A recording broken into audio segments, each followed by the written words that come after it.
You ready?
Hi, my name is Mik Labanok and I welcome you all from New York to this first professional meeting of virtual reality arcades in virtual reality.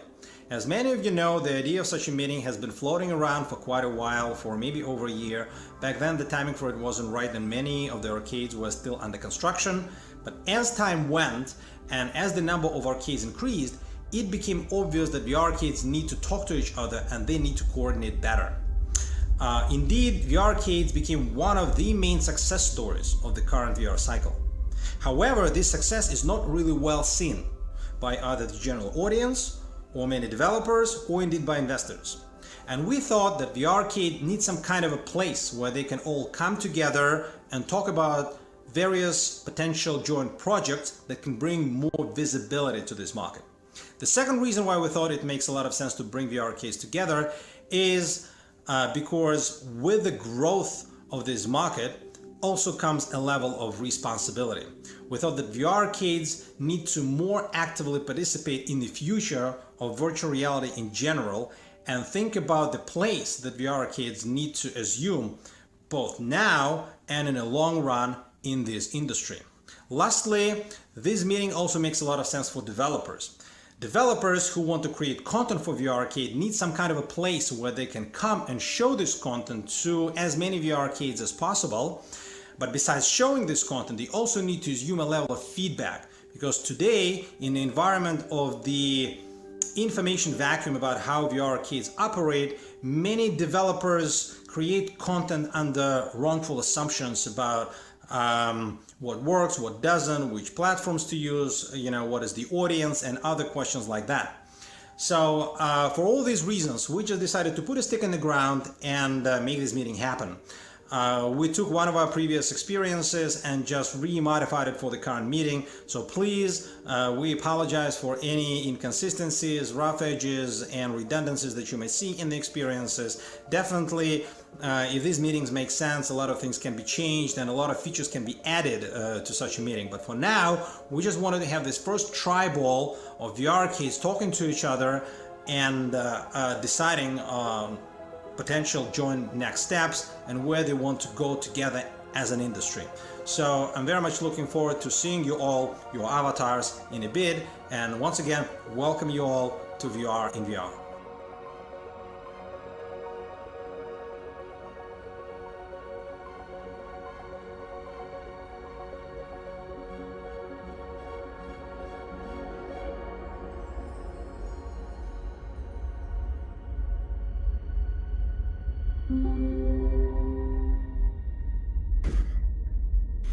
Hi everybody.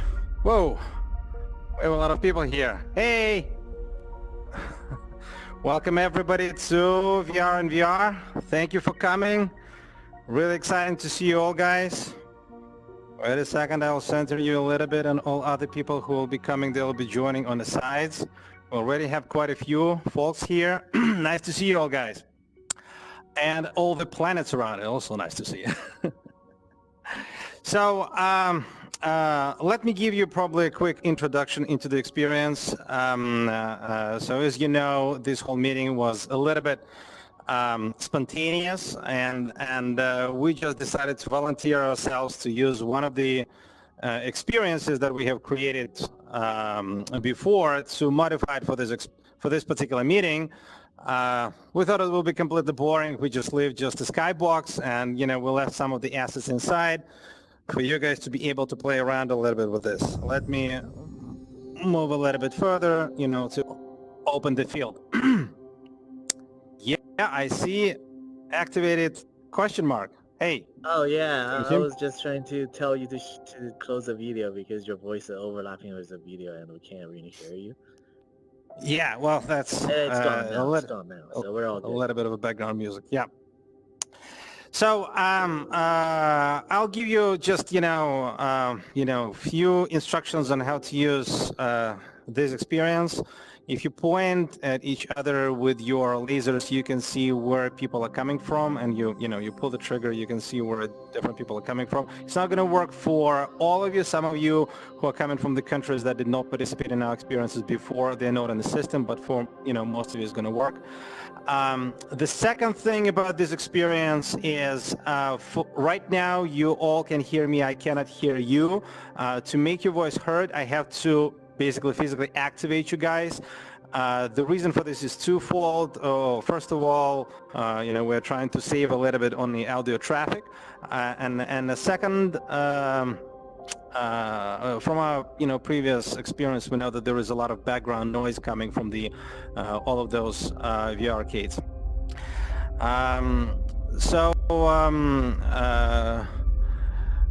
This experience, it wasn't originally meant for the meeting. We tried to a little bit adjust it. Of course, there are natural limitations that come from just HTC Vive and its resolution. We tried to put a presentation inside to just help guide the conversation. If you see things blurry on the presentation, well, nothing we could have done in this particular experience. In future experiences, we can probably add presentations in your cockpits, so you guys would be able to see it better. But for now, we're basically limited by the resolution of HTC Vive. What else? To raise a question, you have question mark, buttons in your cockpits. This way, I will be able to see who wants to say something, and I will be able to activate you guys. You will see like a beam of light around you. Who I activated, they can be heard by other people. So I guess that's about it. Do you have any questions? You can try your question mark. Yeah. Hey, just wondering how long this meeting's approximately going to be. I hope we can make it within an hour. It will very much depend on you guys and, where you want to take it. Again, with this particular experience, we didn't create it in a way that you can take the central stage, so I will be, moderating discussion a little bit.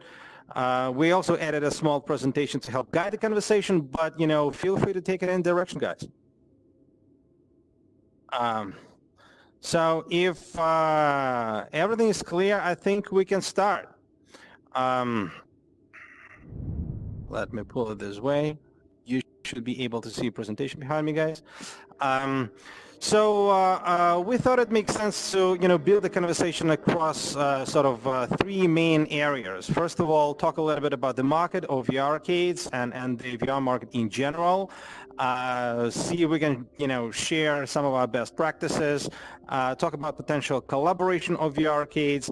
And then thank you for all the submitted questions. We put them in the end of this presentation. We can go one by one across all the questions and just talk about the more concrete issues that your arcades were interested in. I believe more people will be joining as we speak, but feel free to stop me to raise a question if you have any opinions, any suggestions, or anything. This is really a tribal meeting for all the VR arcades. We believe that VR arcades came to the point when there are a lot of them, and they become quite a significant part of the VR industry in general.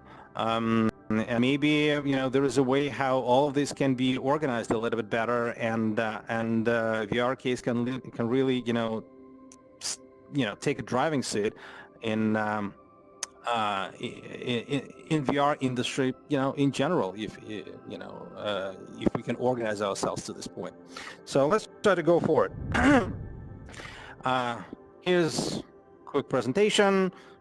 First, a few words about the state of VR. This is just a slide that we took from DG Capital. I'm sorry, you probably cannot see some of the bits of legend at the bottom of the presentation.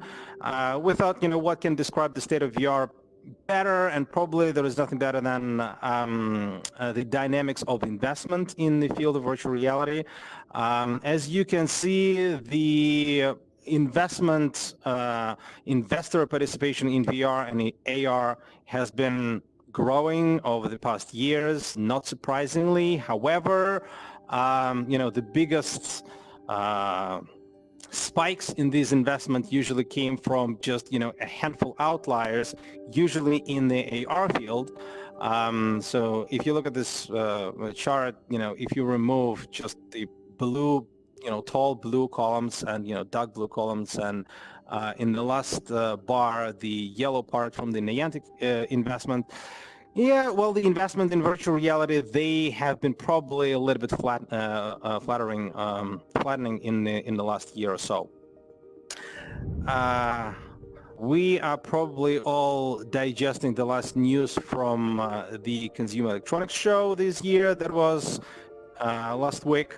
Hardware manufacturers continue to go, probably strong.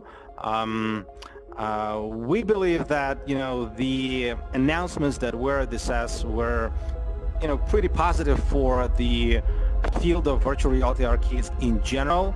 Some of the bigger ones, the announcement of Vive Pro, the announcement of the base station that covers a bigger area and can track more devices at once. You can tell by these devices they're probably not targeted at the home entertainment market, right? There are two potential applications of these new things that are introduced by HTC and by Valve. On the one hand, it's probably commercial use by corporations, but seeing how it was in the past, that this wasn't really a big driving force in the VR industry. And the second is this kind of innovation is, we believe, is beneficial to the field of location-based arcades. Even if those innovations were not necessarily drivers behind the thinking of HTC and Valve when they were kind of introducing these new changes, in any case, these kind of innovations, they're driving market closer to, higher-end VR that is not necessarily home-based, and this is a good news for all of us. We can talk a little bit about this more. News from TPcast from the wireless adapter is not something unexpected. We all knew that this is coming. It's healthy to see a diversity in the premium headsets that's coming from, Pimax, other developers, and, the rigs in general also become lighter, which is also a good thing for VR arcades and location-based VR businesses. In the last year or so, there were a few departures or a few hiccups in the VR industry. Some studios closed down, and these are more noticeable ones. Of course, we didn't see a lot of smaller level developers that abandoned the field, and unfortunately, the only way how we can say that, how we can see the effect of those departures is by not seeing a bigger diversity of content, later down the road. But in general, this is probably something that was expected for the new industry like virtual reality. And of course, there were a few kind of articles that already proclaimed the death to virtual reality, probably coming, a little bit ahead of time. But we believe it's a good reflection at where we are right now. If you think about the hypothetical scenario, if this whole VR cycle is just, not necessarily over, but let's say we assume the worst possible scenario and try to extrapolate who of the current players will be standing if everything goes bad. Quite honestly, it's probably you guys. Everybody else depends on venture capital investments, on corporate investments. Most of the VR business is not monetizing themselves from the end consumers. VR arcades, VR centers are the only, basically almost the only guys on this market who are monetizing their businesses of actual consumers and keeping it in black. So we believe that VR arcades, that right now a special time comes for location-based VR businesses and for VR arcades, and we all should think how to use it to our advantage. So this is a quick, probably introduction of the VR market in general. Do you have any questions? Anything you want to say? Again, feel free to interrupt me at any moment. Otherwise, I will be just, keep going forward. Sounds good. Now to good news. Yeah, I see one question mark. You want to say something? Yes. What do you think is the current timeline for VR arcades down the line? Is it 5 years, 10 years? How long? Oh, that's a perfect question. We as without development effort, we've been coming to a lot of investors and that was like very often the reaction from the investor side. They're like, oh, come on, this VR case there, like, for 1 or 2 years and then everything will be online. I will say from the very beginning, it was pretty obvious it's not a temporary thing, It was pretty obvious that the main headsets like Vive and Rift, they will not be having the same level of adoption as cell phones or PCs or even game consoles. Later down into this presentation, we'll be showing some of our estimates at where we are with the numbers. But at the very least, home entertainment market and the arcade market are already taking a slightly different paths. And you can see it by the release of games like from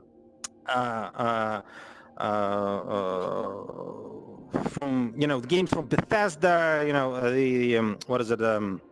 Fallout, and others, the games that you play for 40 hours, right? You cannot play a 40-hour game in arcade on one hand, so clearly there will be a content that's unplayable in VR case and that is playable in the home entertainment market. But on the other hand, you guys are the only ones who keep monetizing the content. And our numbers show that your audience is already in competition with the main platforms.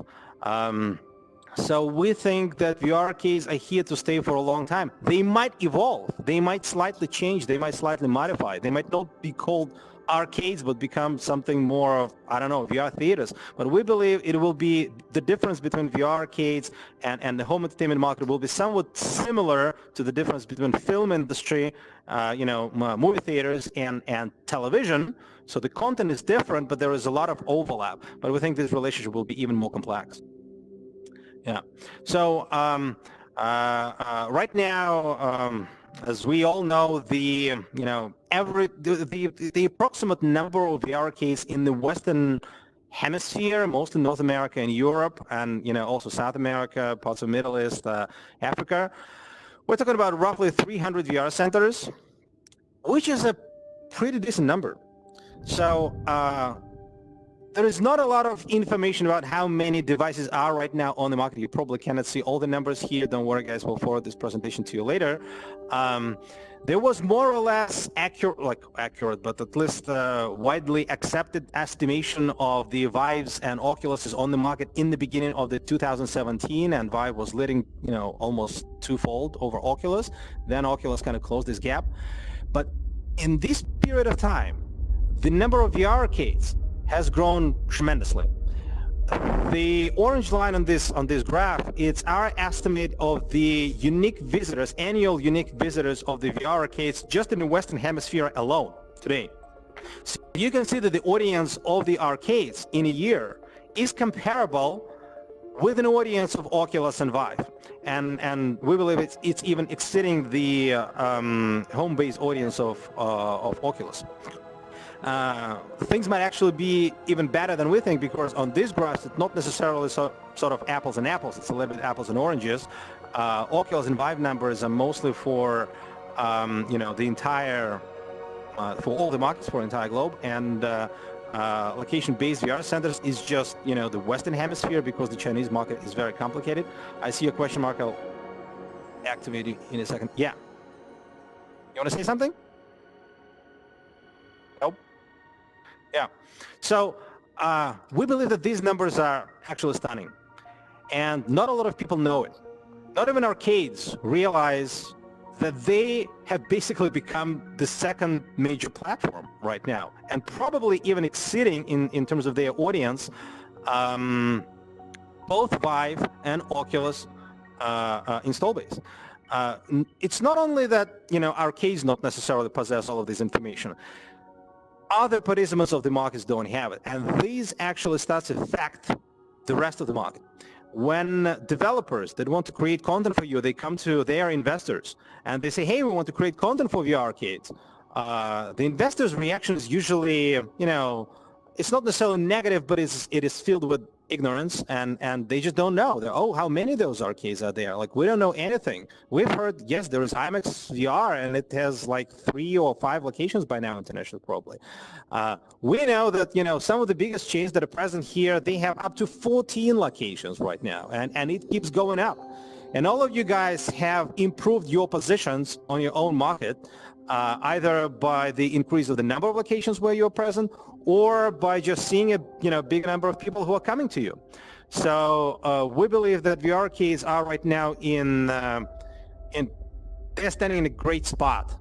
They just need to find a way how to properly utilize it, and we believe this proper utilization of the spot comes through better cooperation, through the spread of information, and through your general education of the market about where you guys are and how many of you exist.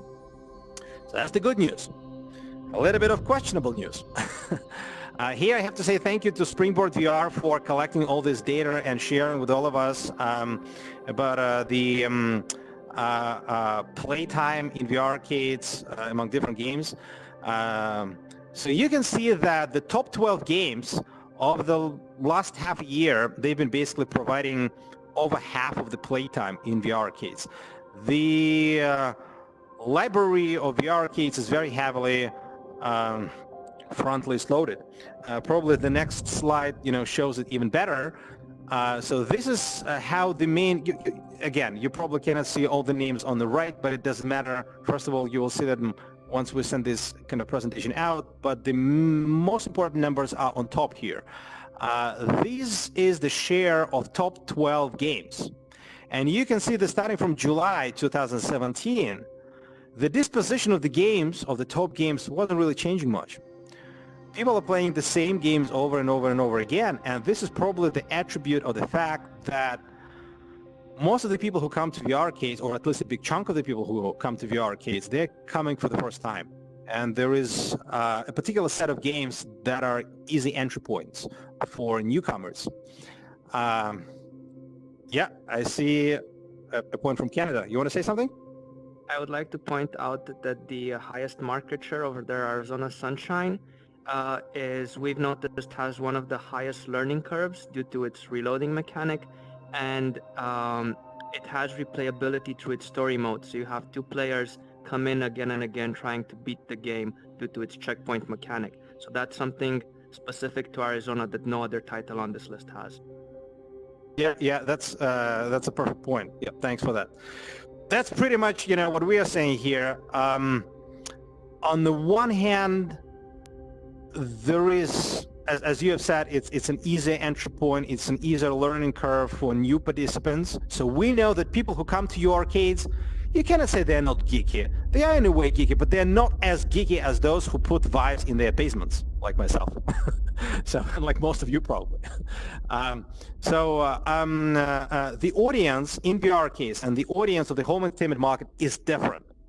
And the games that are required by this market, they're also different. VR arcades looking for content that has, as you have said, a more intuitive, jumpstart. It is also shorter form content. Mostly people play for what? Maximum 30 minutes. Barely anybody plays an hour, but usually less than 30 minutes per content piece, maybe even 15, 10 minutes. It is highly important that content should have an easy capability to be locally social. Most of the developers who are thinking traditionally about, video games and who are creating VR content for just regular online distribution, they're just putting regular online server-based mechanics. So there are social capabilities, and there are ways how you can join each other on the same servers in the same arcade, but this is not necessarily super easy. Introducing mechanics that would allow people who are coming to the same arcade, joining right next to each other in the game without any, complexities is tremendously important. And This often is missing in VR games just because the primary thinking of the developers is not developing it for VR arcades, or at least has been until now. Now you see that a lot of developers, including top developers like Servios, this guy should be here in our auditorium today. They start looking at your market much more carefully, and I would say much more aggressively. So another point, these kind of games that would be a better fit for VR arcades, they need more updates, more new storylines. You don't necessarily need to develop 40 hours of gameplay. It better be a shorter story that you can play in 15 minutes, but probably you can release new maps, new events, new things, something that VR arcades can point out on their website, on their Facebook pages, and attract the returning audience.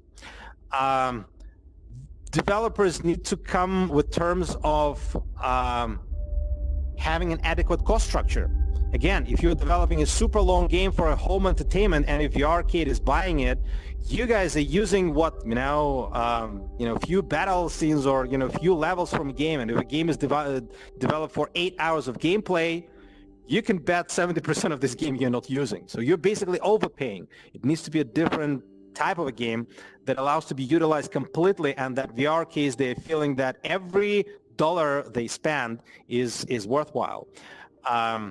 I'm kind of surprised I have to keep repeating it when I'm talking to developers and certain investors, that interactivity with VR arcades is a must. We still see that some developers, they're trying to put sort of 360 type of content and maybe push it to location-based businesses. That's not going to work out with the arcades where most of the devices are Vives, and you need to be able to interact with the surrounding environment. Finally, we're coming to the point when developers start thinking about leveraging the network of all the VR arcades. And again, the tournament that Servius is conducting tomorrow, and many of you guys are participating in it, is a good evidence of this trend. Servius cannot do everything for us.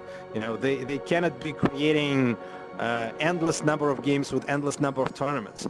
I think you all guys are excited about this direction, and we need to think how to put it more on rails, and how to streamline and make more of those tournaments, and easier of those the easier process to conduct those tournaments, both in terms of connecting arcades to each other, and in terms of bringing those solutions to developers, and they would be able to just basically plug themselves into this tournament structure.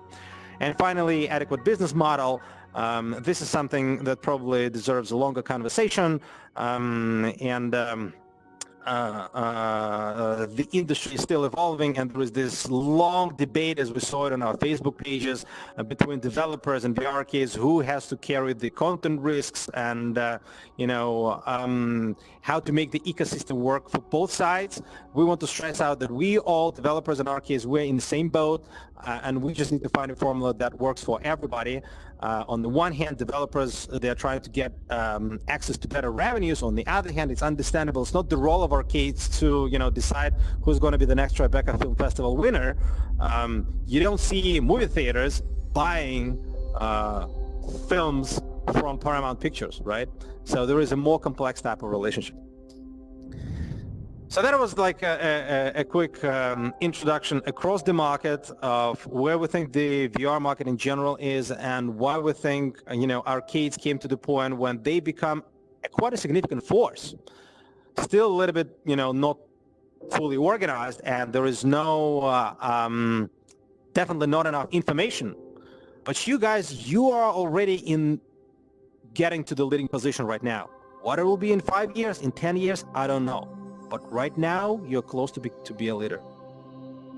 Do you have any questions again? Comments? Maybe you... By the way, that would be a nice moment to share some of your practices from your experiences as arcades during the last year. Do you want guys to say a few words about how this year was for you? Where you saw were ups and downs? Is it you? Oh, It's me, yeah. how's it going? How was this year for you? And first of all, hi to all, and our year was a little bit ups and downs, and we are doing a lot of events. That's the most important thing for us, is not just the venue. We going out with all the equipment outside for PR events mostly.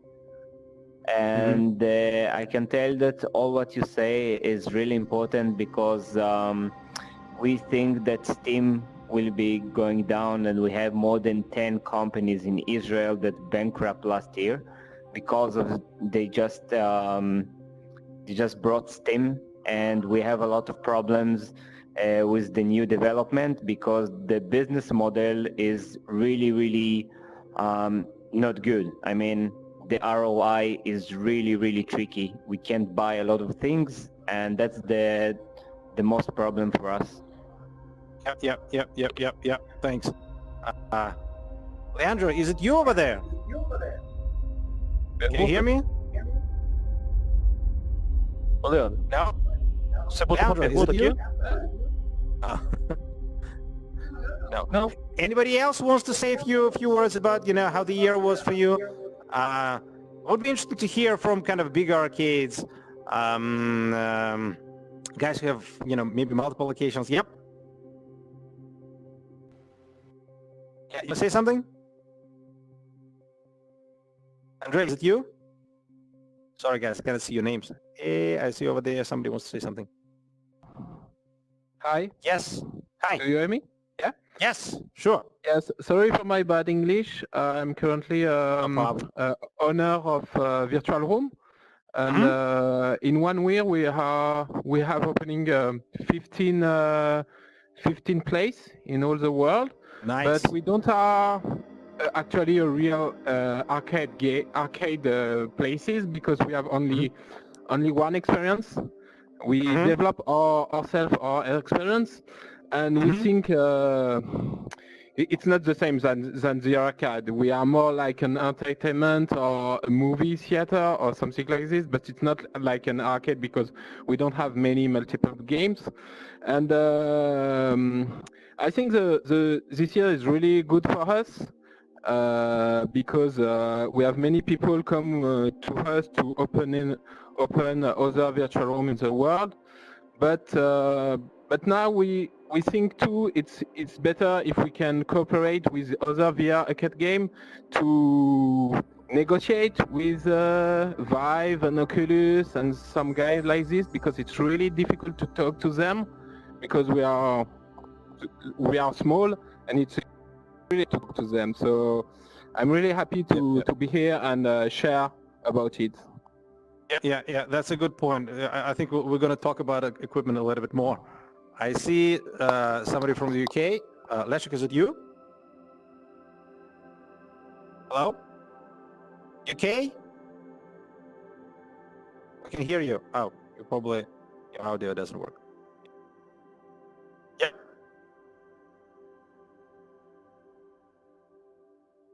Anybody else wants to say something? Hello? Yes, we can hear you. Try to say something. Okay. Well, I guess we'll just move on, right? It's a good point about hardware. I think we all followed it with a little bit of I wouldn't say tension, but it was a bit unclear how the story with HTC unfolds.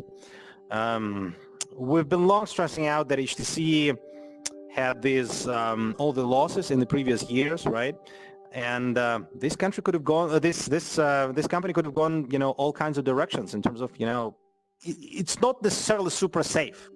There is a possibility quite different from zero that, things might go bad with HTC, right? It was really positive development that they eventually struck this deal. Was it with Google? Yeah, with Google, and they got $1 billion, and right now they can finance their whole, VR development, and now they pushed for kind of a higher end VR, and they're putting pressure on Facebook. So, HTC is doing good, but we should always be mindful of the situation. What happens if HTC goes under? Those of you guys who come from the video game background, you might remember the company called THQ, right? And it was what, 700 in some years, close to $1 billion business, and they disappeared in a blink of an eye, right? They went bankrupt. You know, it was one bad decision with the hardware, and that was it. And of course, back then, everybody could have also, you know, assumed, oh, you know, somebody will buy those assets, same way as, you know, when we talked about, you know, potential bad scenario for HTC, that somebody will come and buy, you know, VR business from them. Somebody might, or somebody might not. As it happened with THQ, yeah, their assets were bought. They were bought for a song, and they disappeared in a year, or a year or so.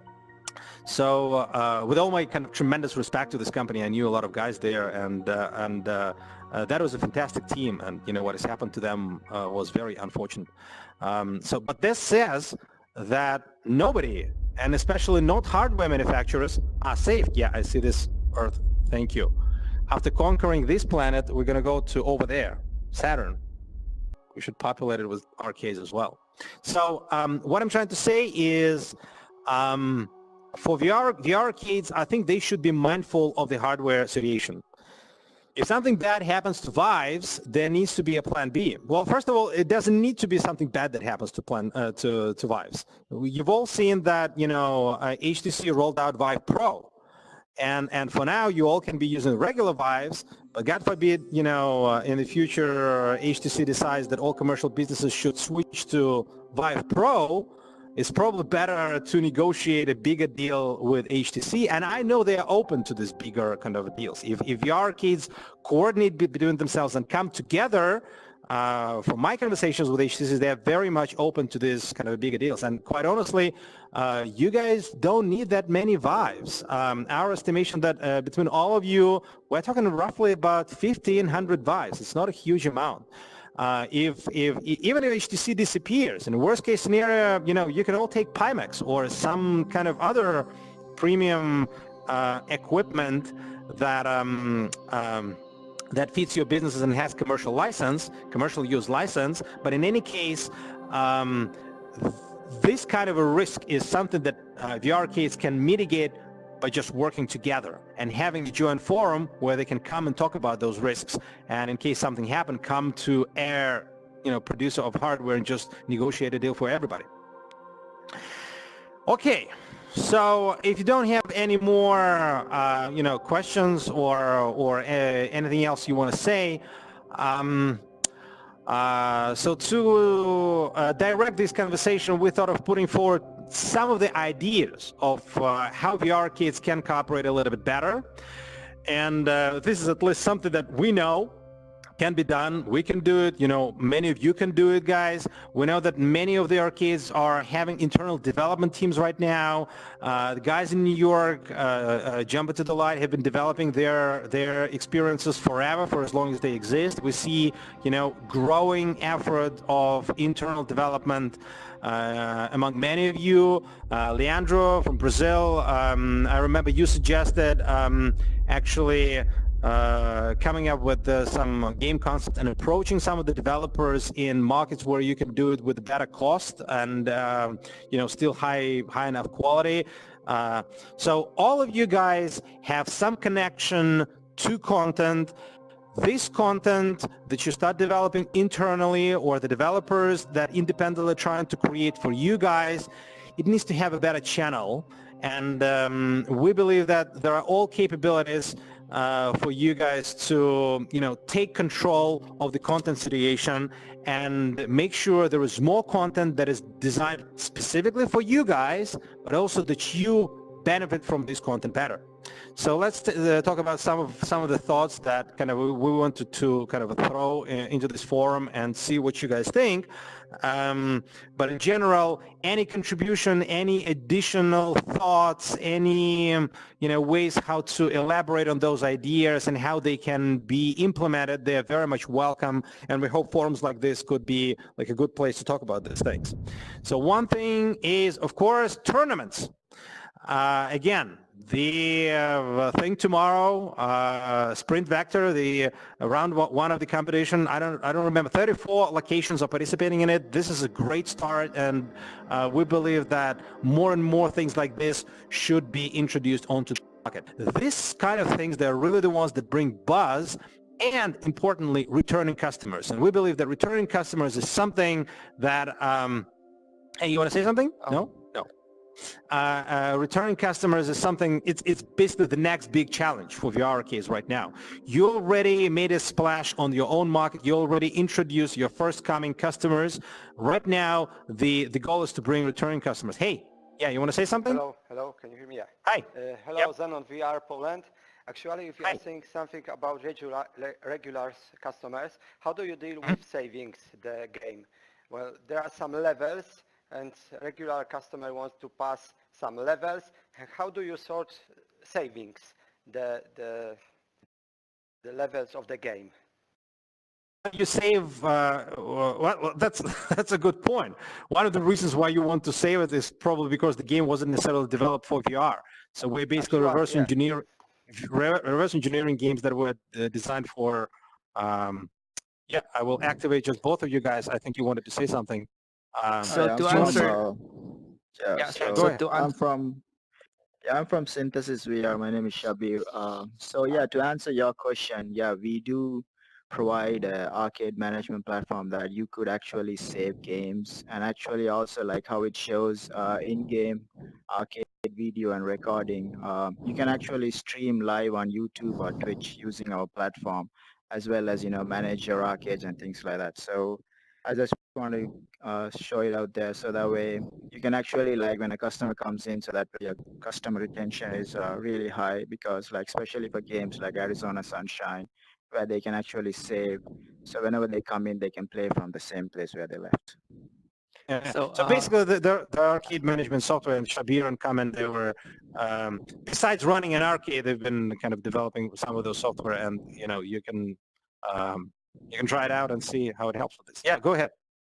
So also in line with that question, while we don't have that functionality built in, I wanted to say that we try to look for content that has, like Arizona has checkpoints. So because we have like 18 machines, if a returning customer goes on a different machine, basically he uses Arizona's checkpoint system. And we talk to developers to give us save files or to unlock all regions, so a player would be able to go through the progression system. But that is something that you have to talk to the developer specifically, and you have to have that relationship.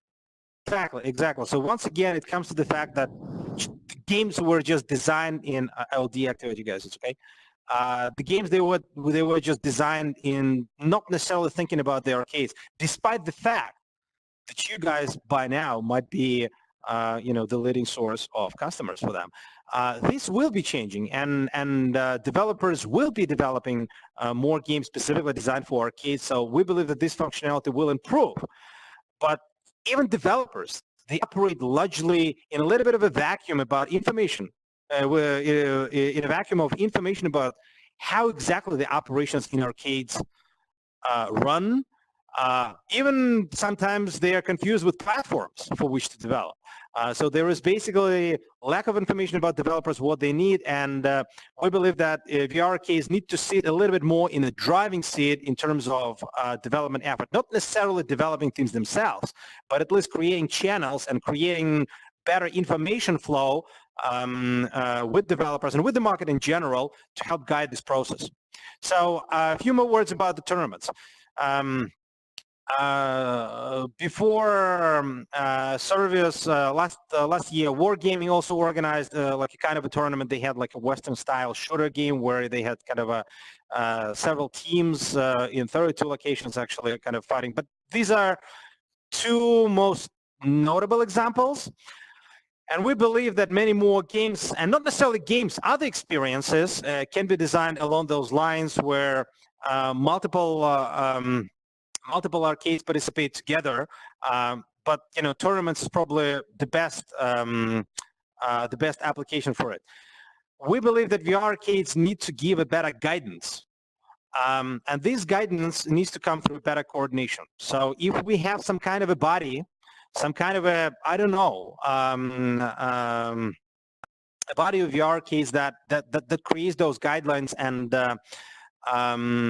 coordinates tournaments. It can start very simply with just an online website, and better coordination and better conversation with the VR case, deciding which games are good for the tournaments. What are the requirements toward the arcades, in particular, broadband, for example, right? Sometimes the arcades have like a lot of stations, but they don't have a good broadband. And if that's an online game, it might give an unfair advantage to one team over the other. So things like that needs to be also thought through. Depending on the game,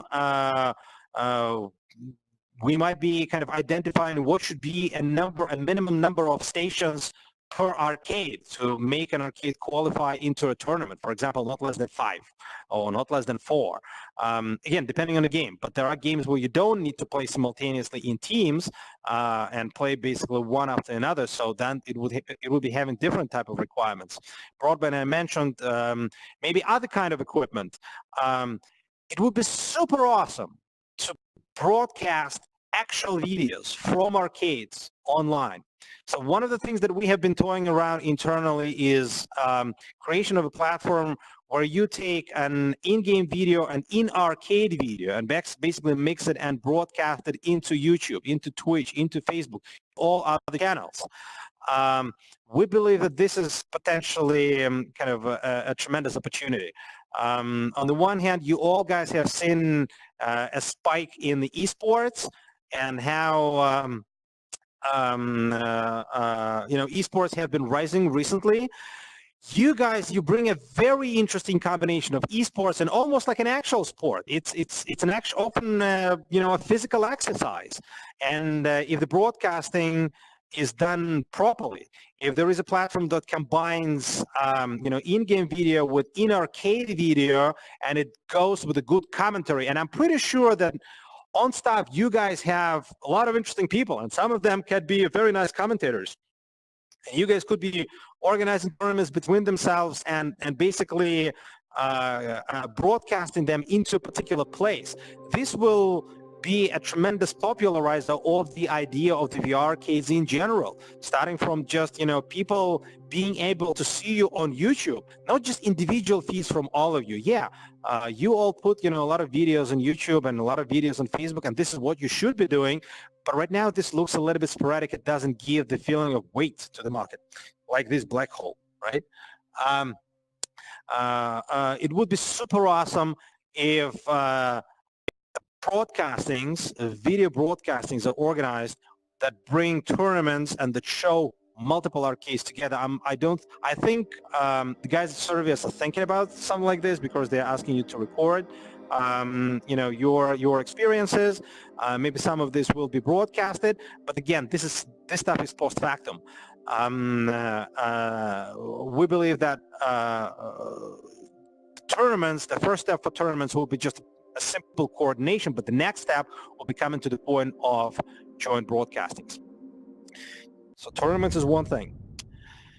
The other thing, and this conversation has started on Facebook as well, and I know that William Burke, I'm not sure if you're here, I saw like a question mark from someone. Okay, don't see it now. Oh, here, you want to say something? Hello? No.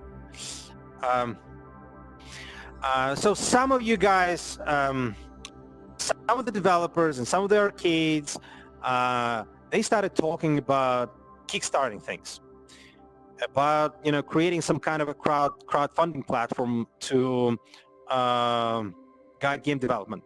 We've been also thinking about this, and quite honestly, we went as far as to kind of talk with Kickstarter and see what can be done with them. And honestly speaking, Kickstarter is not really well organized for to run financing in a way that would be really beneficial to the arcades.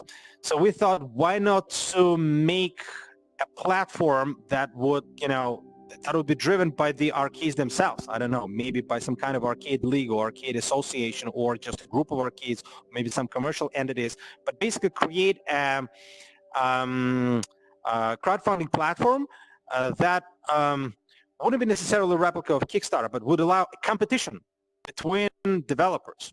The developers would bring their ideas in rounds, and they would use, I don't know, maybe meeting place like this one for potential sales conferences to come to you, tell a few things about their words. There could be sales conferences, there might not be sales conferences, and then eventually VR arcades could be placing their bids across multiple projects, knowing that they're not at risk of just, losing their money by financing all of them, but there would be just one winner and in a particular round. And, those of you who come from Europe, you probably know Eurovision and how the points are calculated there. So something in this style, but also that the investments need to be, this is not the funding, Kickstarter-like funding. It's not people who are financing this kind of a game development. They're not doing it just because, we want this new piece of content on the market because we're like good Samaritans. You're all businessmen. It is an investment. It has to be organized as an investment, and everybody who participated in Kickstarter games, and especially knowing that a network like VR centers, they can really bring a good visibility to a game. So you not only can, through a bigger network, finance game development, but also do a significant marketing push. Everybody who participated in financing of such games should be able to, participate on the back from this game. Of course, including an exclusivity period when those who finance the game would be able to run it in their arcades. You wanted to say something?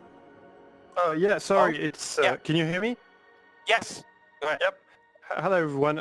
It's William Burke here. I William. had trouble connecting, and my associate told me that you were trying to speak to me, but I don't know if it's the right time because I just came back.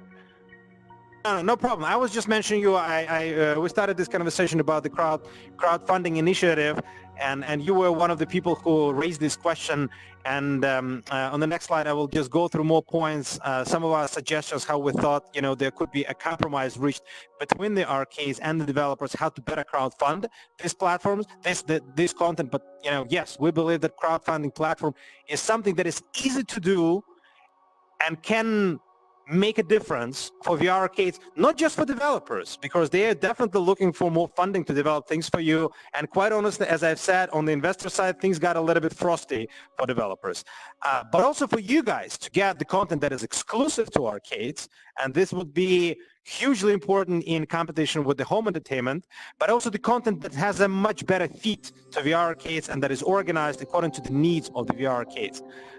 Let me go to the next slide, and I'll just run through one of the examples that we kind of brainstormed with the team internally. Again, it doesn't need to be organized this way, but this is the way how we see a potential crowdfunding platform operating. So basically, there is a round, and in this round, you see Project A, Project B, Project C, Project D, a lot of projects that are being submitted. They can be submitted by independent developers. They can be submitted by the VR arcades and your internal development teams. They can be submitted as a bundle of few VR arcades who find an interesting developer to just implement the vision. And, to make sure that various projects could be competing, with each other. Project initiator could identify its funding goal and say what percentage of the game it basically puts on sale for this funding goal. Of course, naturally, a developer brings in a level of their own kind of investment. Maybe they got investors before, maybe they bring some, they will have a way to estimate their efforts that they put on the table, but they also need kind of a funding to finish the project. So they can put a number, like if right now, for the sake of example, we just put like 50%. Imagine the investor is, a developer comes to you and says, hey guys, we need 50,000 to finish this game. And that's how it's going to look like. And that's, here are the, concepts. We put 50%, for the investor round. Somebody might put this number to 70, which means, you guys will be participating better on the back end of those games. But what's important with Kickstarter, it's not really clear what kind of a reward you give to people once you meet particular investment thresholds, right? with VR arcades, if this is something that works specifically for VR arcades and driven by the, I don't know, again, association or league of VR arcades or just the community of VR arcades, it's pretty clear what VR arcades need. What VR arcades need, they need content, they need copies of the game. So this investment could be tied to the number of copies of the games that they're taken on the back. And making sure that they don't finance multiple projects simultaneously, but only one wins. So the arcades will be able, in this particular example, to prioritize. Okay, I like Project D, I put it on number 1. I like Project G, I put it like priority number 2. Then assign points of priority. They can go by default, or you can, mitigate them and say that I like this particular project so much that I'm going to give all my 15 points to just one game. I like it tremendously much, right? And then identify how many copies of the game you want to get if the project is successful. Depending on the price of the copy, this will identify the level of your investment. In our example, for Project D, so you want 4 copies of the game if the project is successful. That's equivalent to $1,000 investment, and you get 1% of the game, which means, yes, in the beginning, this game will be for the arcades, and there will be some level of some exclusivity period that the arcades can benefit from. But eventually, this game will get a level of visibility. We'll receive a marketing push from VR arcades. It will go on Steam. It will get to online users, and you guys should be able, if you were the investors, not just the random funders, but investors into this venture, into this game, you should be able to benefit from the game. Right now, it's not uncommon. It's still rarity, but not uncommon for games to go over $1 million in revenues through just Steam sales. We'll probably have over 20 or 30 games that broke through the $1 million threshold. If you invested $1,000 and got 1% in a game that eventually on Steam got $1 million, here you go, your 10,000 grants. And you can eventually kind of select what is the level of your participation in each project, depending on how you believe in it. Does it have a good fit? Does it not have a good fit? Again, it doesn't mean that you guys have to come onto this crowdfunding platform and specifically buy only those immediately the number of copies that you need for the arcade. Maybe you want 4, but you run 18 machines, and you probably want to buy 5 or 6 copies later. But then, of course, whatever you buy outside of the investment round, you can just buy on the market terms. So we believe that there needs to be a platform that is driven by the arcade. Again, maybe some kind of an entity that unite those arcades, an association, a league, or just a community. It could be organized as a commercial entity, but this crowdfunding platform, on the one hand, it will immediately excite a lot of developers to go in the direction of the arcades. On the other hand, it will give a channel to all of your internal teams to bring it, to bring more visibility and funding to your projects. And we believe it will just improve the ecosystem of the VR arcade content for the better in the long run, as well as in the short run. So the next one, yeah, surely you want to say something? Yeah, can you hear me? Yes. Hello. Sure. Okay, cool. This is Chris Hall from the Portal Winnipeg. I'm just wondering, have you got any ideas in place if something was to default, as in they can't finish the project? Would there be presumably the same thing as if you're working with Kickstarter? Mm-hmm. Is that right? Well, let me go back to this slide. Look, I think any project can, the idea behind the platform is to make it the best fit for the needs of the VR arcades. And absolutely, there are games right now that have been developed to a certain point. We know a bunch of teams that have been trying to develop, VR content. They just didn't finish, and they just, disbanded their whole teams.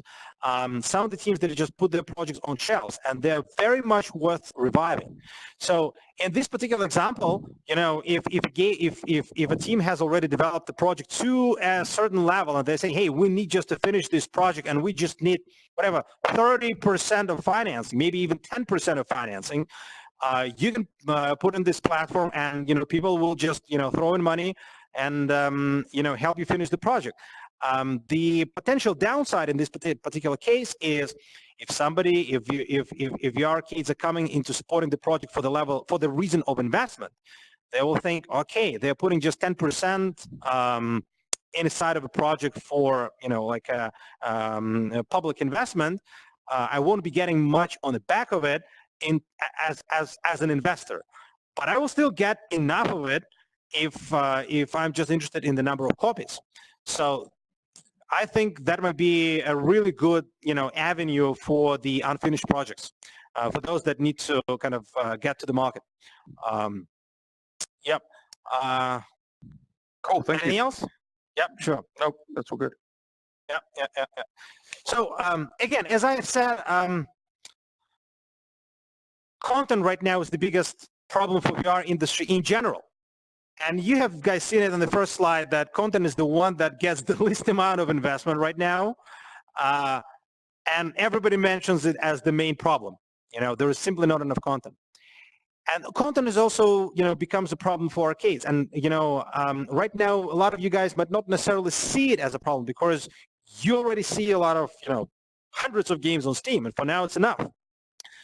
But you will see it in a year or 2 or 3 because the development isn't happening right now when it should be happening, right?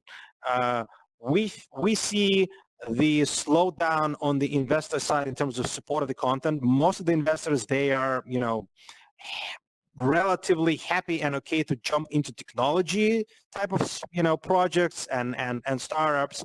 But once it comes to content development, that's extremely risky. As a rule, quite honestly, that's a completely different type of investor. So the kind of investors we're talking about, in Silicon Valley, these guys, they're definitely supporting just the tech side. For creation of content, that's different nature of investor. These are usually people who support game development. And if you come to people who support video game development, well, for now they have video game development that brings better money.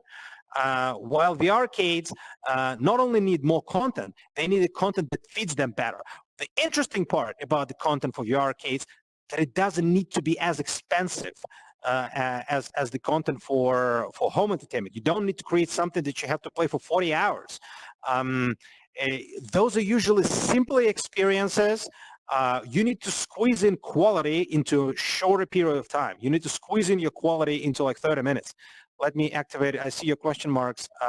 Yeah, you want to say something? Yeah, can you hear me? Yes. Hello? Yeah? Hi guys, this is Marcus. I'm Leandro's associate here in Brazil. This idea of crowdfunding is excellent, and the idea that Leandro actually put forward that you mentioned before was actually something that comes in a similar branch, but it goes the other way, which is the arcades purchase the whole project of the game. This is something that we did here in Brazil, but we paid the full bill. Now, if you can develop a game and spread it across the globe, which is relatively easy and guarantees exclusivity, it's something that can help to cheapen development of specific projects. Now, maybe something that applies to our market might interest, I don't know, something in the UK, something in the US, Australia, or wherever. And in this forum that we're talking about, we might be able to come together and reach mutual understandings where a project is actually interesting for everyone. So the development for it might come at a cheaper rate. And being somewhere where currency is quite devalued, which is the case for South America, we also believe that we can, depending on the market that is actually developing, we can probably leverage some projects at cheaper prices. So this is something that we might want to look into. Absolutely, absolutely. Like, honestly, guys, I'm right now in New York, and no offense to New York, but if you develop content at New York prices, you're not doing the globalization right. This content, the experience where you are sitting, was developed in Minsk, and it's New York, right? So Leandro and his team, they're having access to a lot of developers in Brazil. And this does not discount, of course, kind of developers in California, in places like London, elsewhere. There are a lot of quality guys there. But when the arcades come together, you can have a broader selection of stuff and decide what do you go after. Sometimes you might go after cost, sometimes you might go after qualities. Very often they come together. Going for lower cost necessarily you're going for lower quality. Wait a second, I will activate. I saw your question mark in the beginning. You want to say something? Yes, maybe I came too late and you already discussed it, but I think it's definitely a really good idea as a developer to have this sort of crowdfunding platform. But one thing that I think is also important is that we've been in contact with a lot of arcades all over the world, and often they have content that they already want to make. They already have the ideas and the concepts, and they are interested in making their ideas, making a reality out of them, but they don't have the ability to develop them. So I think it's really important in that type of crowdfunding environment to have the reverse possibility of having the different arcades order what they want, and then the developers can make offers on what they can do, or maybe by showing previous projects and visuals and everything, so they can convince people to go in that way. And also I think it would be, as already discussed earlier, important to have the ability for the different arcades to come together in when they have common needs, so that they can maybe create concepts together and then find developers to do it. I think that's an excellent point. Yeah, Leandro was like, the guys from Brazil, they were basically talking about the same thing. Honestly, when we thought about this, and we also tried to kind of accommodate these kind of possibilities into the suggested approach, we've been thinking that, hey, let's say you have Project A, and in Project A, you have one or two or several arcades coming as project champions, and that should be somehow highlighted on the project, saying, hey, we are we think that this particular approach fits us, and we will be buyers for it. We know we will be carrying it. So we, coming from the depth of our background, our original thinking was that these guys will also bring a developer, and they will just kind of put together, fill it up as one project, where already comes a level of validation from some arcades, and there is already a developer attached. But I think what you guys all stress out is that there might be a situation where there is no developer attached, and it's just an idea that comes from multiple arcades that needs to be a functionality for this. That's an excellent point. I think this has to be thought through. Look, a lot of developers right now, after not reaching sensible sales on Steam, they're sitting and thinking what to do next.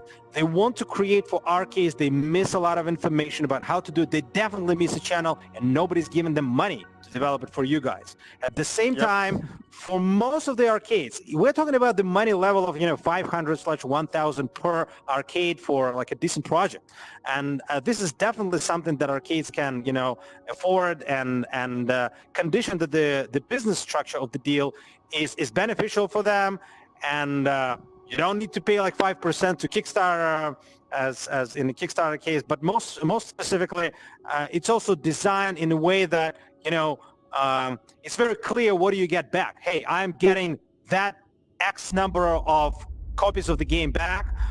The rest I can buy if I want to. I already have that percentage in the project.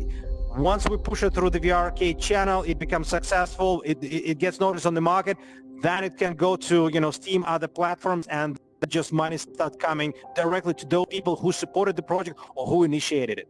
Yeah, I think the idea of kind of having open-end projects with no developer attached and just having it as a call for proposals is a great idea, and I think it should be incorporated. Yep. You wanted to say something? Hello? You okay? Yeah. Now try to say something. Probably your audio comes from the wrong source. I see you're trying to say something, but we just don't hear you. We just don't hear it. Sorry. Any more thoughts on this? Yeah, and well, how to do it? Probably let's talk through a few more slides, and then we can spend a few more minutes talking about potential next step and what can be done. So yeah, we added the idea of the sales conferences like this one. You see, we are assembling environments like this. I'm pretty sure a lot of other developers and you guys can create similar environments. But we thought that, come on, running these meetings in virtual reality makes a lot of sense. All the arcades, they're spread across the market. Right now, it has become like a very custom thing to run conferences, but these conferences are all over the place. They're talking about all kinds of issues bundled together. There is no particular place where we talk just about the issues of VR arcades, specifically dedicated to them. But mostly, why do we need to travel and pay those, ridiculous entrance fees when we can just, we all have Vives. We can just all step into the virtual environment, meet here and discuss something, right? So it shouldn't be just our meetings. We think that, these meetings can have a broader use. We can bring developers who can take central stage and maybe say a few words about their content. If we're having a crowdfunding platform, before each round, there could be a sales conferences that VR arcades can visit and see, hey, what's the new content that is being kind of put in the market and who is supporting this content and why they're supporting it. But equally so, we can bring in hardware manufacturers. For this particular meeting, I was considering bringing in TPCast and Pimax guys, but then eventually decided not to just have this conversation more focused on kind of the first introduction and first immediate issues of the arcades. But eventually, it's a good place for the new projects that seek funding. It's a good place for big projects that don't seek funding. That come from bigger developers. They don't need to sit on a phone and call each of you separately and spend a few weeks just making phone calls and sending emails. It's probably easier for them to come to one place, explain their project, and use the mailing list to send the information and then follow up if necessary. I'm pretty sure that if you guys like the project, you will flag it to them. And hardware manufacturers, as I have said. What we believe is, quite honestly, remembering how we've been discussing it about a year ago in a similar environment with a fewer number of you guys. Again, it was where the Brazilian guys who kind of brought this issue up, and they said, hey guys, we need an association of VR arcades. And back then we sort of brushed this idea off and thought, well, we are right now focused on content development and building up our arcades and things like that. But eventually we came to understanding that if it's not an association, there needs to be some kind of entity, maybe a league, maybe an association, maybe a commercial entity that works as a service company to all of you guys, but something that brings a face to you guys. Because not having a face is a problem for VR arcades, but it's even bigger problem for developers. Yeah, you want to say something? Yeah. Yes, sure. Yeah, go ahead. I believe that such a complex communication platform should be, it's not enough, but it's also a solution. There is only a Facebook, as far as I know, there is only a Facebook group, Arcades Owner, and it's somehow working, but it's totally mess out there. So I think at least we should make some platform, some forum, online forum, whatever, to share experiences. I think you feel free to. I will ask Kamen and Shabir to maybe follow up in the Slack channel because I know these guys have been participating in a bigger Slack channel for all arcades. But again, it's just us talking to each other. Eventually, we're talking about smaller things. There is not much value. There's a bit of value coming from this communication, but where the value doesn't come is to the rest of the market. We really think that the lack of visibility of this market to other players, to investors, to developers, and to the general audience that, hey, that's a big thing. That, people are coming right now to VR arcades. Why haven't you visited VR arcades so far? There are tournaments going on. These tournaments are broadcasted online. You can see them on Facebook. You can see them on YouTube. Maybe you want to take your party and just participate in one of those tournaments. And it's easy to organize them. Make every Friday night a tournament night. or any other day, and we can structure them across time zones. You have two Americas, you have Europe, Middle East, Asia, you have Asia Pacific region, and these tournaments could be rolling over from one region to another. Yeah, you want to say? So yes, you said make every Friday night a tournament night, and I wanted to touch upon this earlier, but I would also like to point this out to you specifically. There's I'm from Canada, right? And a lot of my location's competitors are in this place, so I'm not really willing to give out our best practices, as we see that as a advantage in the marketplace. But we did have tournament night, and due to the lack of awareness, like public awareness of what VR is and such locations, tournament night was not all that successful. Exactly. So, exactly. So that's why we're doing the thing with Servios, and I can say yeah, that is a big push, and the global aspect of it, that is actually the one of the driving things that we see will bring customers to the door. Yeah. Like the biggest ones of you, Control V, if you're a junkies, guys who have over 10 locations, even for them, it's tremendously difficult to bring visibility through all those, big number of locations. Not talking about the guys who have a much smaller number of locations, right? Once you make it so big, and Service right now is having like 34, you can have 34 just between North America, or just between Canada, USA, and South America. You can have 100 in Europe. So a better visibility, bigger visibility is a big deal. It's a great thing that Service is doing it, but they're not going to be doing it like 10 times in a year. They probably, for now, these are one-off events. Let me go to other guys as well. Did you want to say something? Hello? Sure, hi. Yeah. So I'm from Canada, and I just want to mention that we can't hear you well. We can't hear you well. Okay. How about now? A little better? Just a little bit, but I wouldn't say so. Not great. How about? Like I can see bits of it, but I can hear bits of it, but well, Cutting go ahead, in try. and out. Oh, Okay. now better. All right. I'm Ben from Canada, from Toronto, and part of the VR ARA, which has a number of committees, one of which is the Location-Based Entertainment Committee, which I'm part of.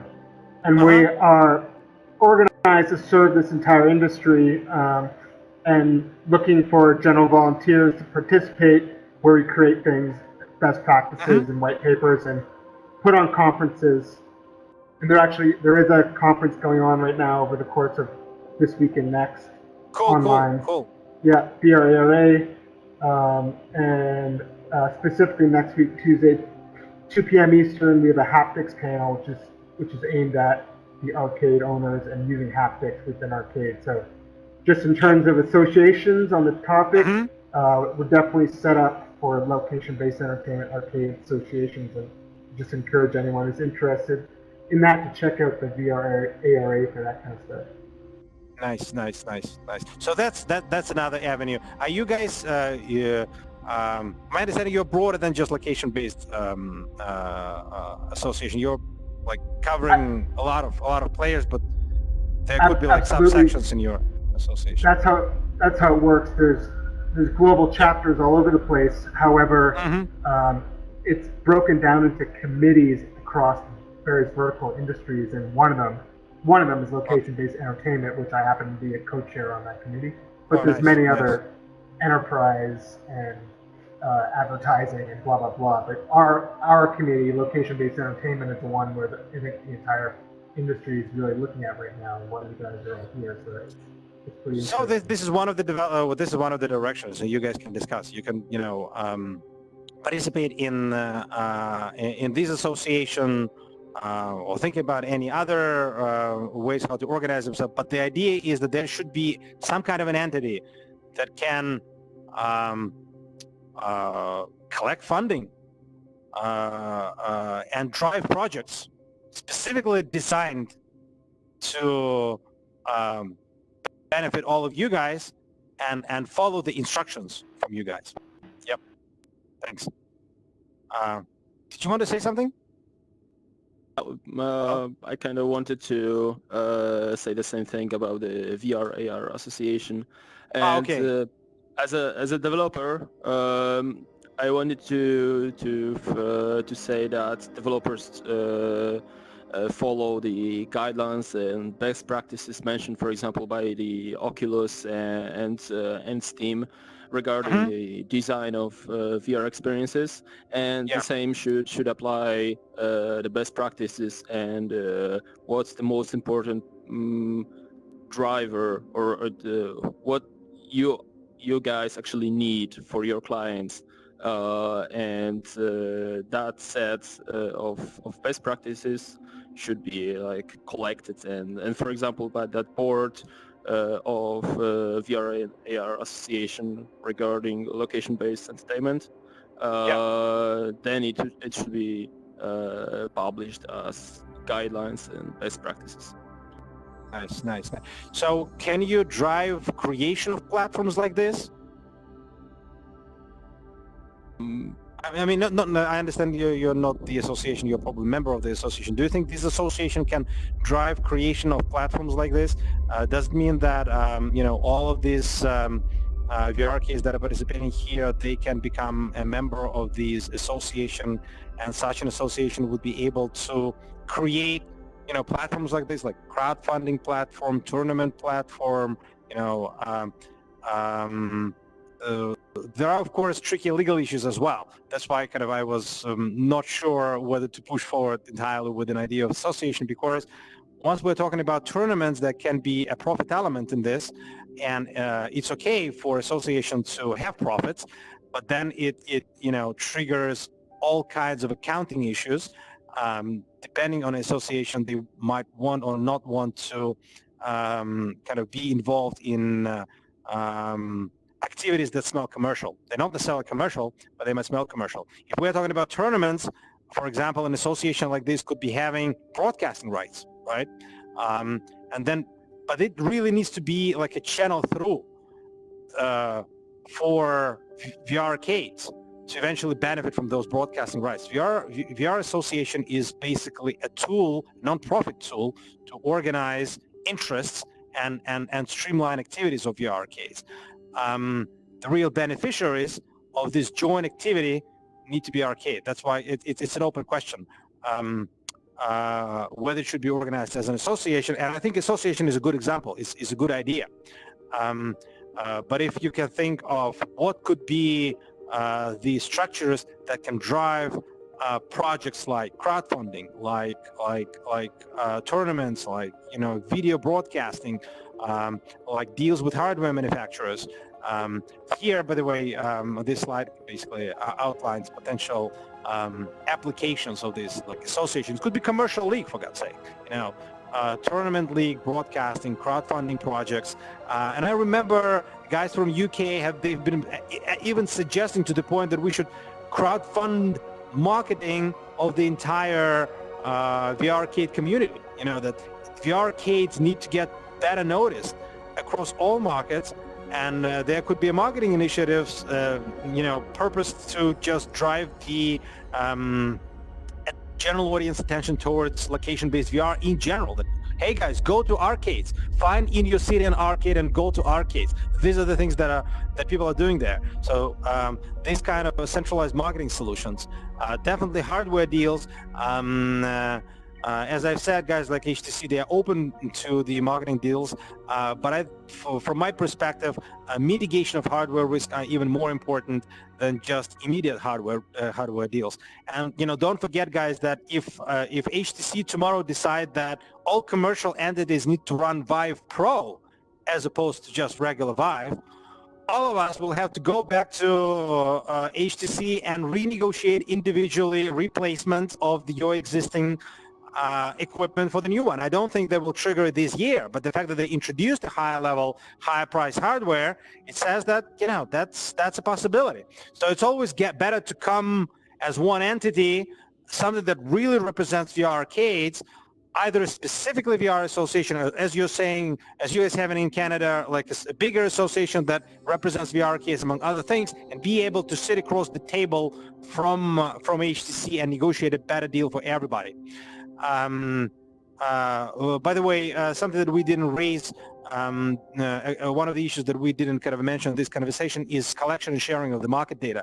Right now, there are no mechanisms except for few that come with the arcade utility software that give you an estimate of who your audience is. Maybe we can collect a better information, who is the audience, because developers, they tremendously need this information. Let me highlight you. You wanted to say something, right? Is there an actual competitor to Springboard? Just a question. I'm asking, like, some of us like develop our own platforms. Can you hear me? Right behind you, there was Shabir, and he's coming from Synthesis VR. I think they are developing something similar to Springboard, but I think Springboard and Synthesis, they are not the only two platforms. There are others. I think you guys can feel other guys can give you more information about this. So like we have our own platform as well, but I'm just curious if like Shabir's platform seems localized, Springboard seems something global. Is apart from Steam's own arcade platform and Springboard, do you know of any other like global platforms that support that do what Springboard does? Guys, can you answer this question? Anybody knows? Yes, I haven't tried it, but there is Smart VR from France. But I haven't tested it yet. But they've got some trial period for free for a month or something. Interesting. Thank you. Yeah, I just wanted to say that I've met the people from Smart VR. They are pretty nice people and they seem very motivated. I don't know what they've been doing for the past few months, but that's definitely worth taking a look. Yep. Thanks. Yeah, you wanted to say something? What about a private label VR? Has somebody experienced their software? I've heard about them. I never tried them, but did you guys try private label? No, I didn't try it because it was costly and so there was no trial. Yeah. Anybody else? Did you guys try private label VR? Yeah. You know, actually what is the problem with such conferences like that we cannot really make any notes. So somebody should do it. So for now, like again, as I've said, we just reverse engineer, one of all the experiences, and a lot of things could be changed. Look, we can easily introduce like actual live people speaking here on the stage, right? So there are ways how, we can, broadcast people kind of walking around the stage and, giving notes. And I think it would be super awesome to introduce like a voting feature where, your arcades could, vote for some ideas and, show your support. But, for now, we just, reusing the experience that where we honestly couldn't put a lot of time kind of remodeling it. I just try to modify it a little bit, but maybe for the next meetings it's worth. By the way, that's another thing that an association or league of VR arcades can be doing, just having some kind of a software that makes those meetings. Yeah. Let me activate you. Yes. Hey, I just want to get behind your idea that you said about the voting system. I think if you had this with this many people and you had a voting system, that'd be really helpful for arcades. So I really think you should look into that. Yeah. These are sort of kind of things that were on the table. We just kind of didn't have enough time to modify it. And again, since we just did it as a volunteering exercise, so we just took what we had. In theory, as you see, like just because of the low resolution of existing Vives, even this big screen that you see kind of behind me, you don't know it, but I see this screen behind you. So they probably should be in your cockpits, and you should be able to kind of navigate those presentations yourself. And once you have like a meeting with hardware manufacturers or even with game developers, it's very easy to put into your libraries various kinds of assets, starting from Vive Pro and taking a look how it looks like real life, to actual game assets.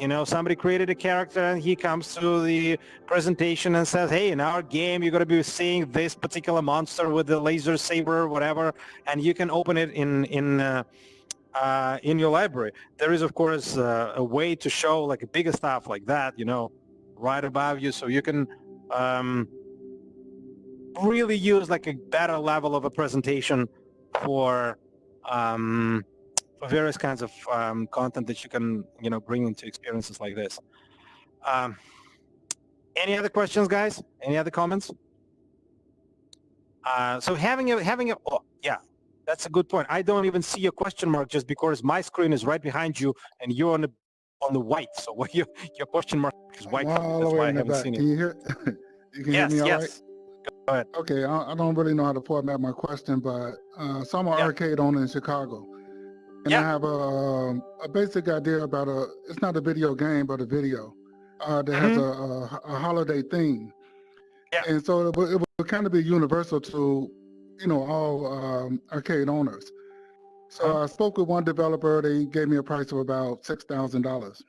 But what I was wondering if there was some avenue, one, to where this idea can be pitched to a developer, maybe a committee that we create, and then they decide if that's worth crowdfunding, or even just being able to go to other arcade owners who might be interested in also investing in that idea or whatever the idea they have. Yeah, look, I really think that the idea of coming directly to the arcade owners and negotiating one-on-one, you know, we also had this idea. I don't think it's going to work, quite honestly, just because, you know, you have to come, you will eventually come to like just a small number of arcades. The project budget is going to be small, either you have to raise a lot from a small number of arcades, and this is unlikely, or the project is very small and it will be difficult for you to find, you know, the arcade that is interested in this. But there should be an avenue for this project, because those projects, they have a legitimate life on this market. So we really think that without crowdfunding platform, that is an easy one-click button solution for all the arcades, like saying, okay, I like this, and this, I want to support it. These effort could be doubled by, you know, phone calls to, you know, some of the arcades and explaining why we think that you guys should support us. And by the way, another element that should be incorporated, look, I will activate it to just not forget about you, but let me finish my sentence. So the other thing that we thought that it has to be incorporated into the system when we create a content, the content is beneficial to all the arcades, making it just a Kickstarter way when all arcades are treated the same. And the guys who, you know, run 6 machines in, I don't know, in Hungary, or they run 25 machines in Texas, they have different standing, and you know, there are the arcade chains that have 25 machines across 7 locations, right? So we believe that projects need to be supported based on how many copies of the game you eventually want, right? You might want to go for just a smaller number of copies just to try it out, or maybe you believe in project really much and you think that, okay, I have like 6 locations, I need like 3 copies for each location, maybe 6 copies for each location, maybe I should support this project higher. But if you support this project more, you should be getting more on the back of it. Yeah. Oh, sorry. Okay, am I still on? Oh, okay, this one more. So I was thinking more just like you have everyone that's here. That there's this group, you know, that we also had this same group in different categories, as far as an investors group or, you know, whatever it might be. So it won't be so much presenting it to just one arcade owner, but presenting it to a group, and then everyone within the group decide if they want to buy in or not. So maybe it would be I'm sorry, but it would be something that's for arcades, not something to put on the market for the general public. Because the idea I have is it's pretty much all arcades can benefit from it, but just once a year. You know, because it's a holiday theme. Yeah, I think I will follow up this meeting with a bigger email with everyone's emails attached, so you can you know, feel free to reach out to each other directly. I think that's exactly when you need a crowdfunding platform. You know, crowdfunding platform designed specifically for arcades, not for general public. Again, don't get confused, guys. It's not designed to be used by people, who don't run arcades. It's designed only for arcade owners and only for projects that they want to support for the benefit of themselves. It could be smaller projects or bigger projects, but we don't think that going one by one and trying to convince, 2, 3, 4, 10 arcades to, bring in from 1,000 to 10,000 is going to kind of work out much. We need a better channel, better organization for it. But again, as I've said, that's exactly why we need it. Why we need a platform. Yeah, go ahead. I made you waiting for quite a bit. What's up, guys? This is Paul from Flipped Out Gaming. I think we need to make this where we're a necessity. Like for example, like kids learning how to drive. If we can make it feel like they're really driving and learn those skills in VR, it would be more helpful to get more people in. Like we need to become a necessity, not just for fun, because that's really what will keep you going for a long time. Look, this is the kind of stuff that comes up from a lot of arcades. Of course, the main crowd comes from the entertainment market, and most of those people come in the evening. But in the daytime, a lot of arcades have downtimes, and many arcades actually partner with educational institutions. Kids come to, try out some educational experiences or some other things. Nobody's developing that. Nobody's developing that just because developers don't know about this need. So some of the guys who've been more actively involved with arcades, they might realize it, but they're not going to be developing either because, they're trying to understand where is going to be my revenues. I cannot put it on Steam. But if there is a big number of arcades that say, hey, there are 20 arcades, 40 arcades, all need this kind of stuff. So basically, the main stumbling block for us right now is information. I saw few more question marks here. Sorry, guys. Like I made you wait. Just we're finishing conversation. Did you wanted to say something? Canada? No? Yeah, I wanted to say something, but I closed my question mark for a reason. But anyway, since you put me on the spotlight, the idea is that there is a difference between a classic arcade model where people pay for the experience, which I normally reference IMAX VR for people who walk through our doors, where you pay a flat fee and then you do the experience for 10 minutes and you buy another token and try something else. But what I noticed, at least in Canada, what we and our competition are doing is we charge people for like half an hour for an hour, and we use systems like Springboard or proprietary stuff. And go ahead. Like development, you're gonna notice that developers would not really make stuff they're competing with a whole bunch of titles, so the arcade model might actually work better for them instead of pay for large time slots.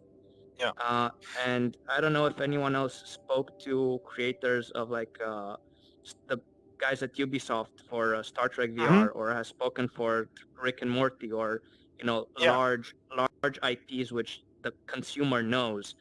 You'll notice that the publishers and content owners for those platforms, or for that content, no, you guys are too small. Your market is too small, and the way you're giving things is not really worth it for us. And we need those big players. People walk to our doors and ask about Fallout VR, and I'm like, I can't offer you that because you can't play it here, and then Bethesda most likely will not talk to us. Exactly. And again, it's a question of perception. Well, yeah, they may say that kind of your market is small, but they probably should show you their sales on Steam, right? How much money they made. And Rick and Morty is a good example. Those guys were pretty solid. But a lot of the developers that come from the Hollywood side, and I know because we spoke to a few over there and some of the top players who wanted to get a distribution to you guys, and we never picked this job. You know why? Because the content is not really yours. We know it's not going to run in arcades. It doesn't make sense for arcades.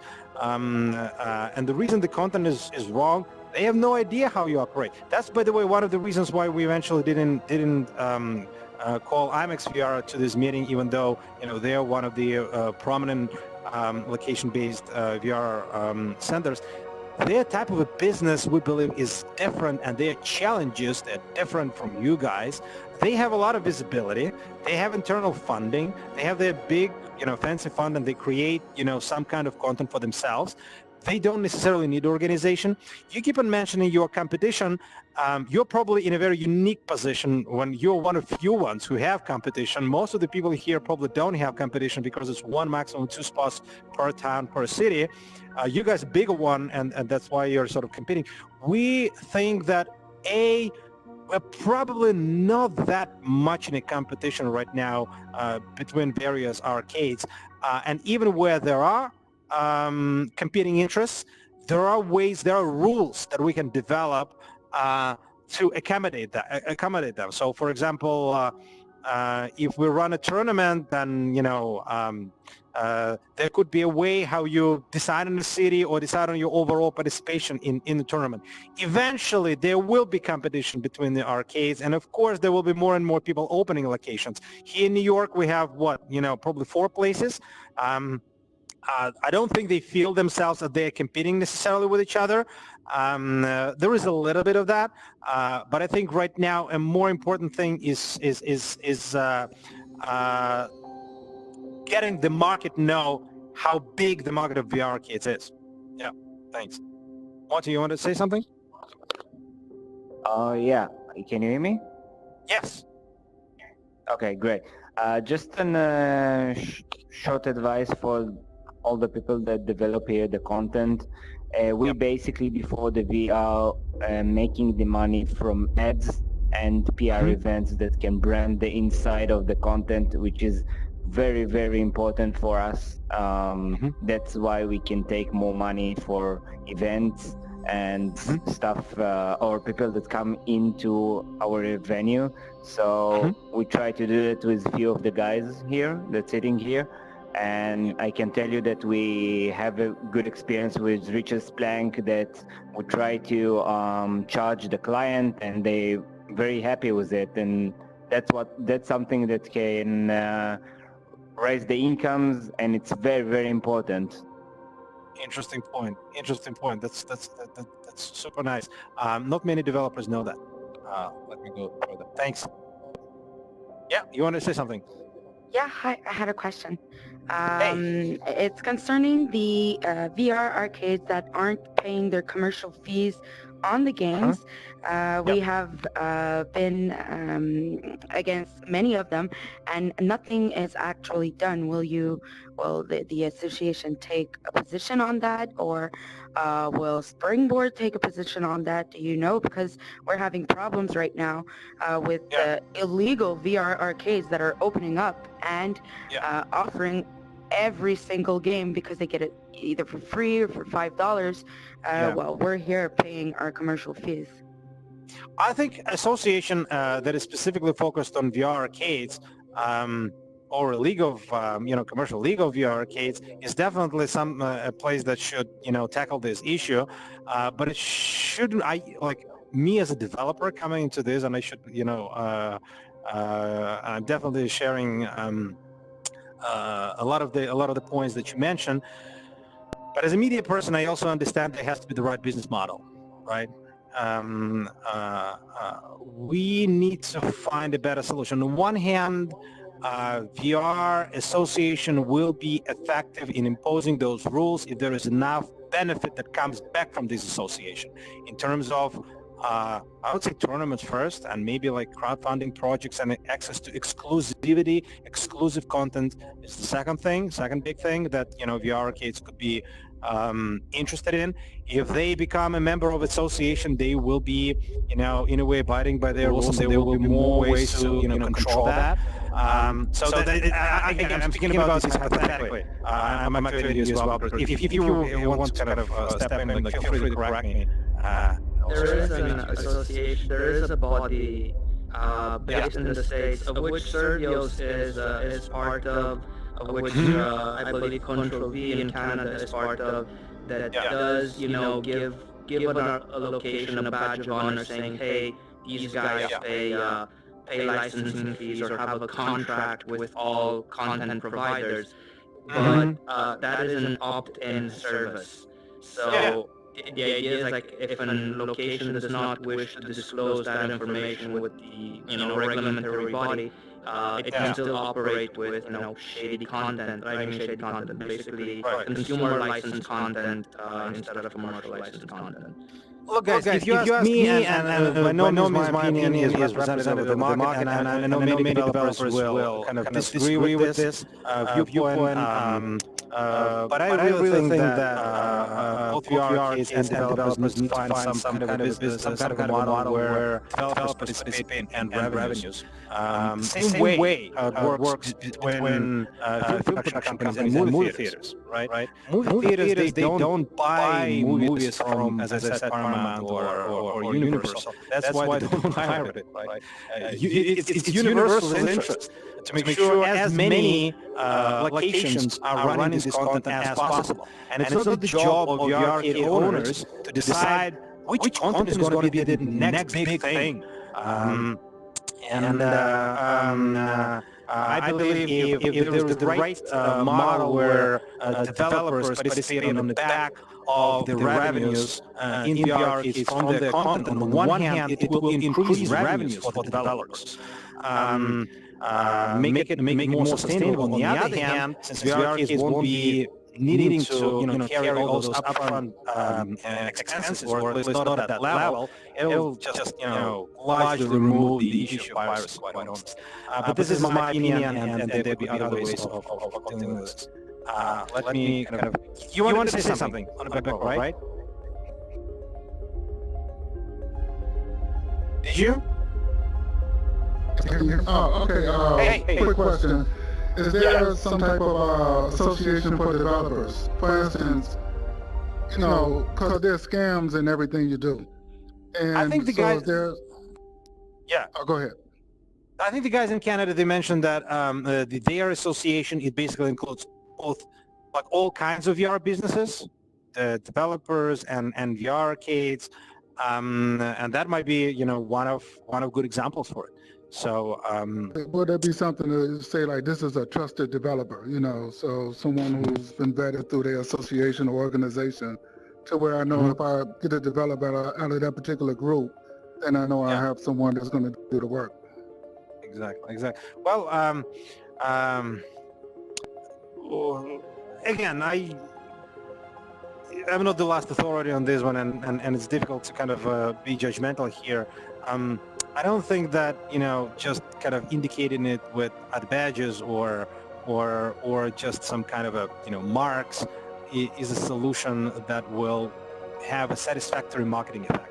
I mean market-wide effect.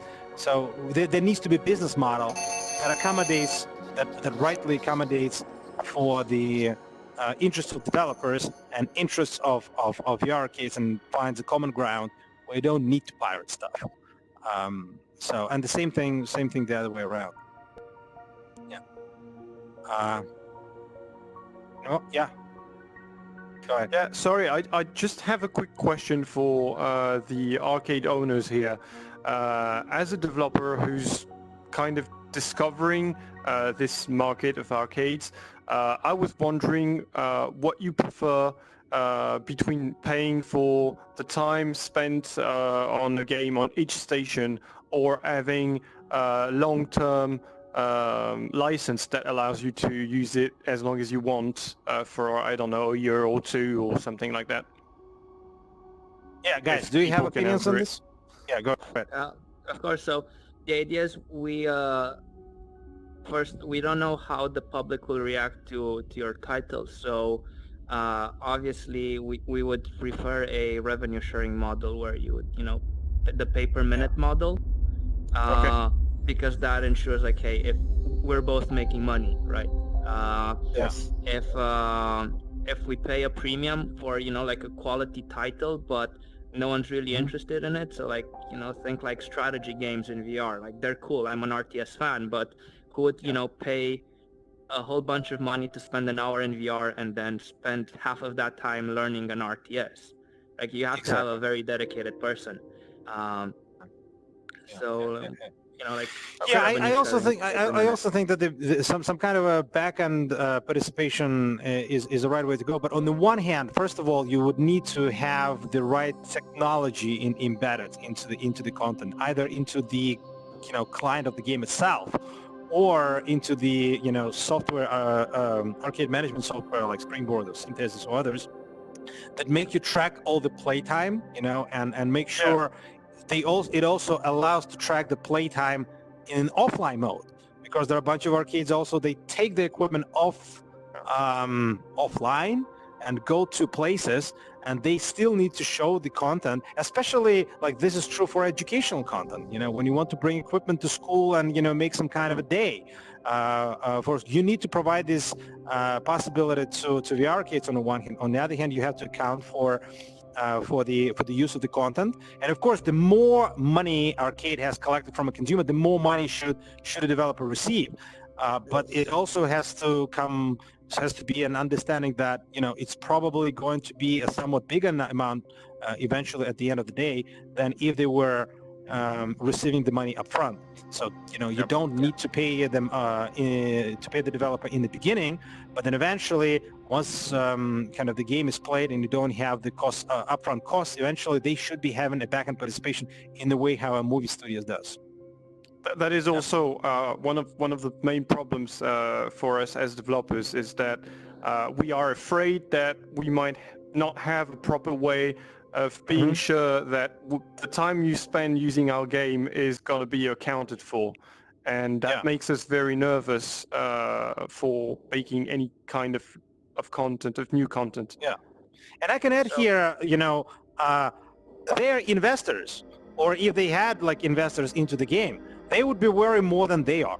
As we talk to some of the guys, about the kind of content that should be developed for arcades, and I argued on those meetings that VR arcades should not be paying upfront fees, but we should be participating on the back end. It was immediate no from investors. No. There is no way in hell you're kind of getting financing for this kind of a project.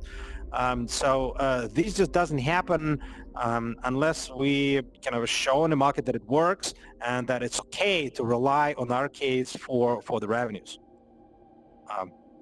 Go ahead. You could. So, as well. No, go ahead. Finish your thought there. To answer developer questions.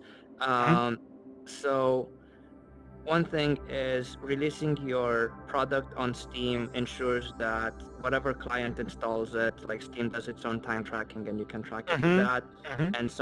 And I don't know how Springboard works specifically, but like our proprietary software will track, content use internally. So like you can correlate those two and see usage. So that's a safeguard that we can guarantee. I don't know, like I presume Springboard can do the same, and then going the Steam route will also ensure that you can push updates and you can get.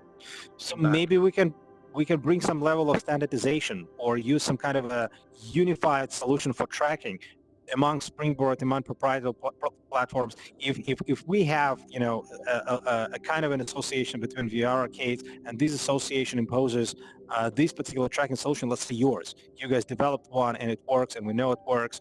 Lots of systems can incorporate it, and for developers, it becomes like an easier thing.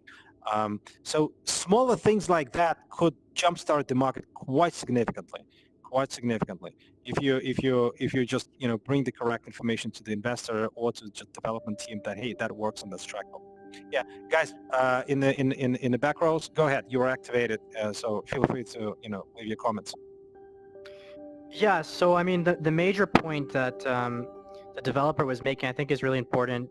Also, the consideration that when a game gets rolled out to, for example, arcades, we want to test it out. We want to understand how people are going to react to it.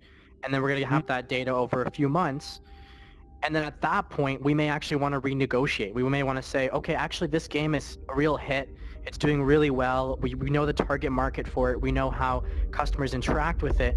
At this point, we want to move to, a monthly fee, or we want to move to a yearly fee. And then, you know, this kind of trialing period, I think, works really well.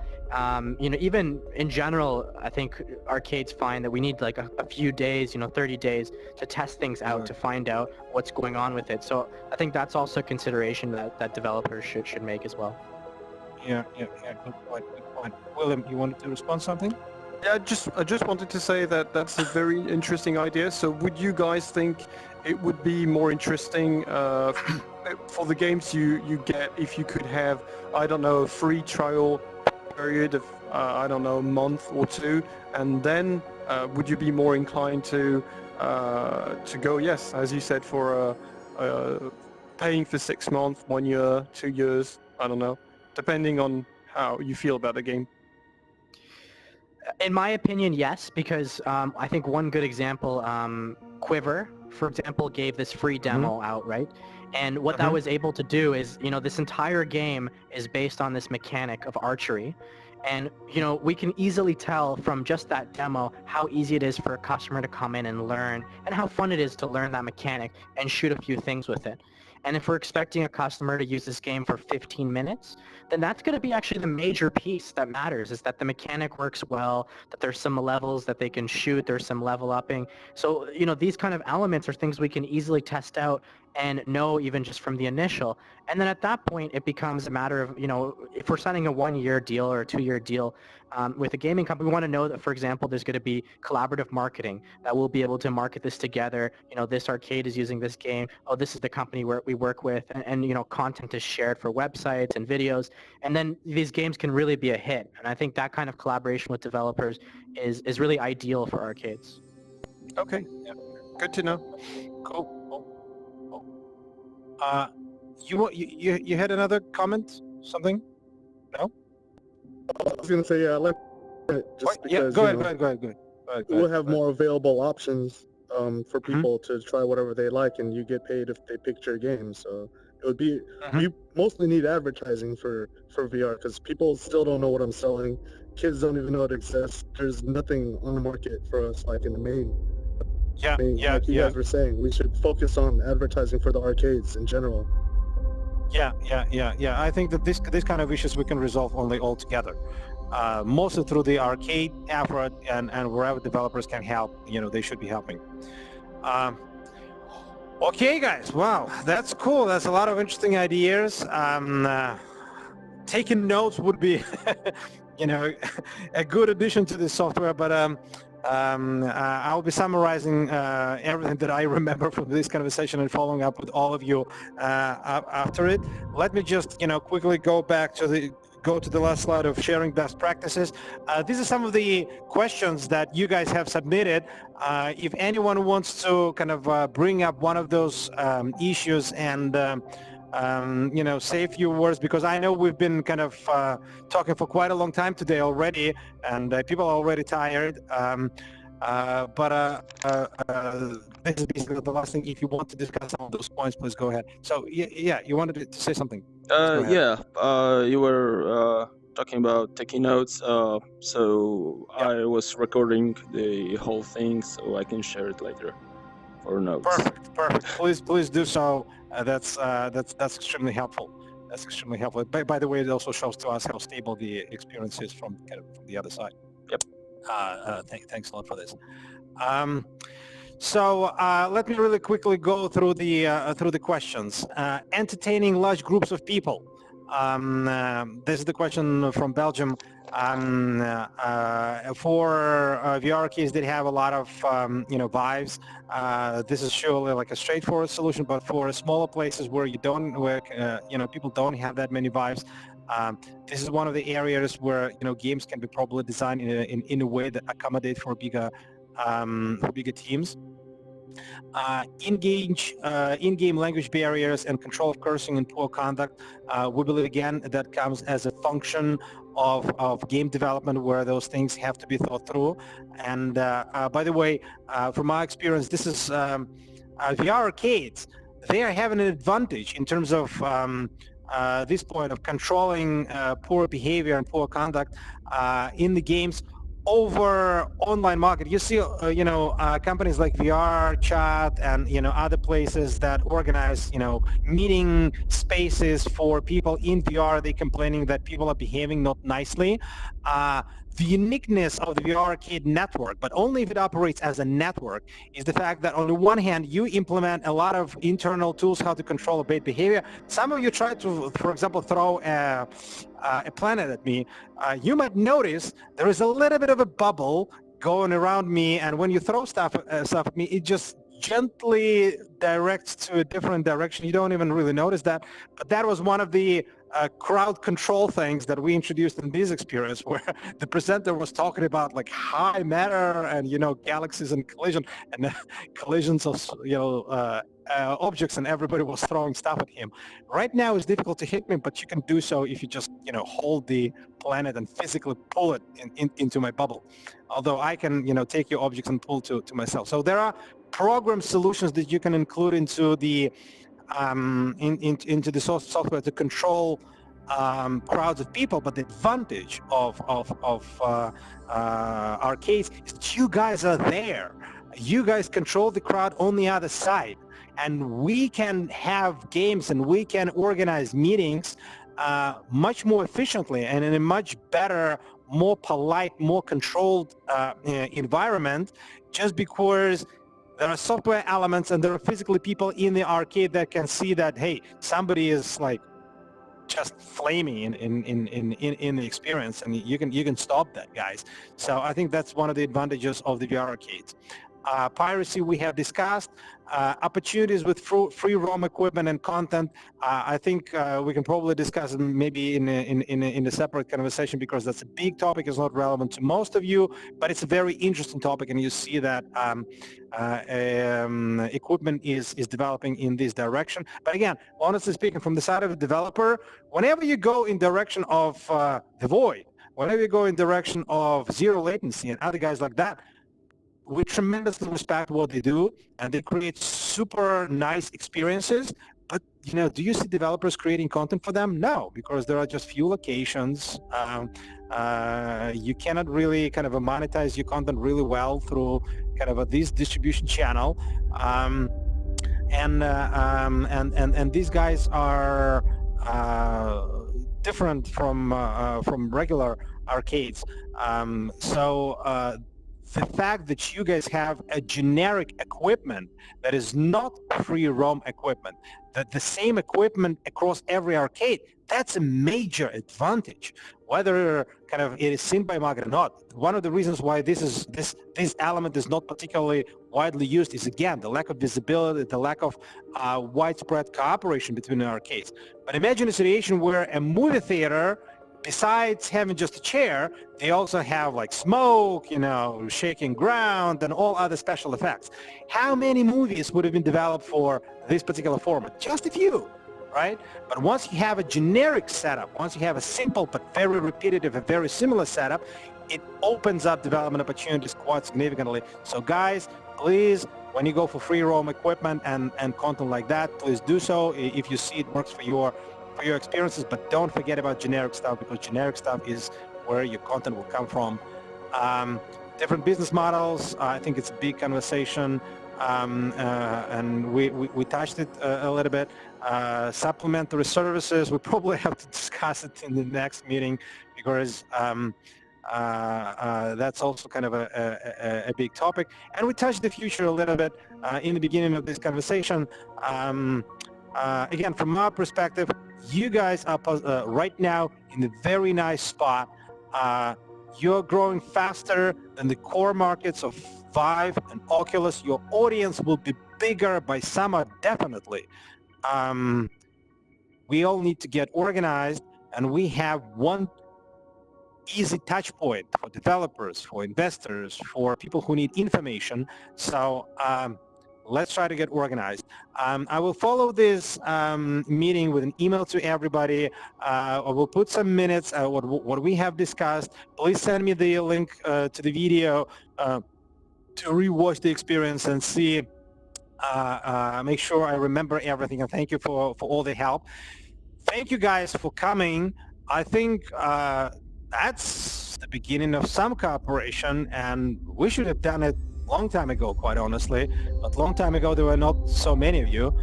I hope the meetings like that will be repeating in the future, and let's try to think about the format, how to make this a centralized effort to become more effective. Thank you, guys. Thank you, everybody, for coming. You want to say something? Yeah, Any last words? Can you hear me? Yeah. Hello. Hi. Thank you. Thank you very much for this conference. I really like the initiative from you. Thank you, guys. Thank you. Okay. So are we going to set up another time for another meeting or something? Because you said something about regular or... Look, we can definitely repeat experiences like this. I think, well, this particular format, this particular software that is not fully kind of developed and that has this particular presentation, we sort of set it up. We think that these meetings could be brought to the next level, and they have to be better organized, better adjusted. Maybe there is a way to, you know, if you again go for some centralized effort, either through an existing association or create association of your own, and you know, allocate some kind of a joint budget for you know, pushing initiatives like this and meetings like this, we can definitely organize more events like that and create a specially designed software. This particular piece of software is there. We can always kind of bring it up and reuse it for a meeting. No question like that. But if we want to scale it, if we want to do it right, we probably need to think about, you know, setting up a special entity that would, you know, have some kind of a membership and that would bring very tangible and very market-driven benefits to the participants. Yeah, you wanted to say something? I was just going to ask if you're going to post these slides anywhere, just because it was hard to read some of the smaller fonts. Yeah. After the meeting, I will send this presentation to you guys. So despite the fact that we have increased the screen just to make it better seen for the back rows, due to the low resolution of Vive, like we couldn't make it, you know, so much bigger. So it's a little bit of a compromise between kind of the size of a screen and making sure that you guys would be able to see. But yeah, we'll forward the presentation. You wanted to finish your thought, right? Go ahead. Actually, yeah. I think if we are just finishing, we should set up some next step. As we are saying something about association, let's do something about it. You know, let's sort some next point of our, I don't know, meeting, association, or whatever.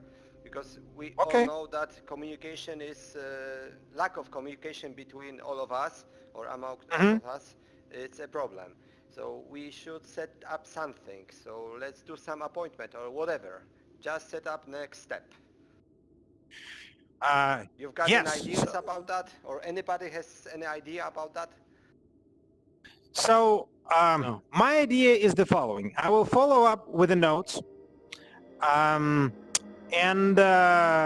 it becomes clear that we need some kind of, let's call it association for now, but some kind of an entity that develops things for these meetings and for coordinated efforts, not just, you know, works with regulators, not just kind of writes rules, but, you know, writes software, does tangible things, you know, crowdfunding platform, video broadcasting platform, the meeting platform, and I'm pretty sure that you guys have your own development resources that you would be able to dedicate to this, and, you know, let association collect, you know, small, reasonable fees from its members and put this money to creating those needed elements that can streamline the market.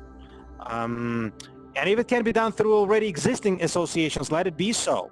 If they can, you know, take charge and say, hey guys, we will take kind of all the elements related to kind of legal matters and development efforts, and we will just organize you, and we will work with you on a kind of a daily, weekly basis to push it to the next level.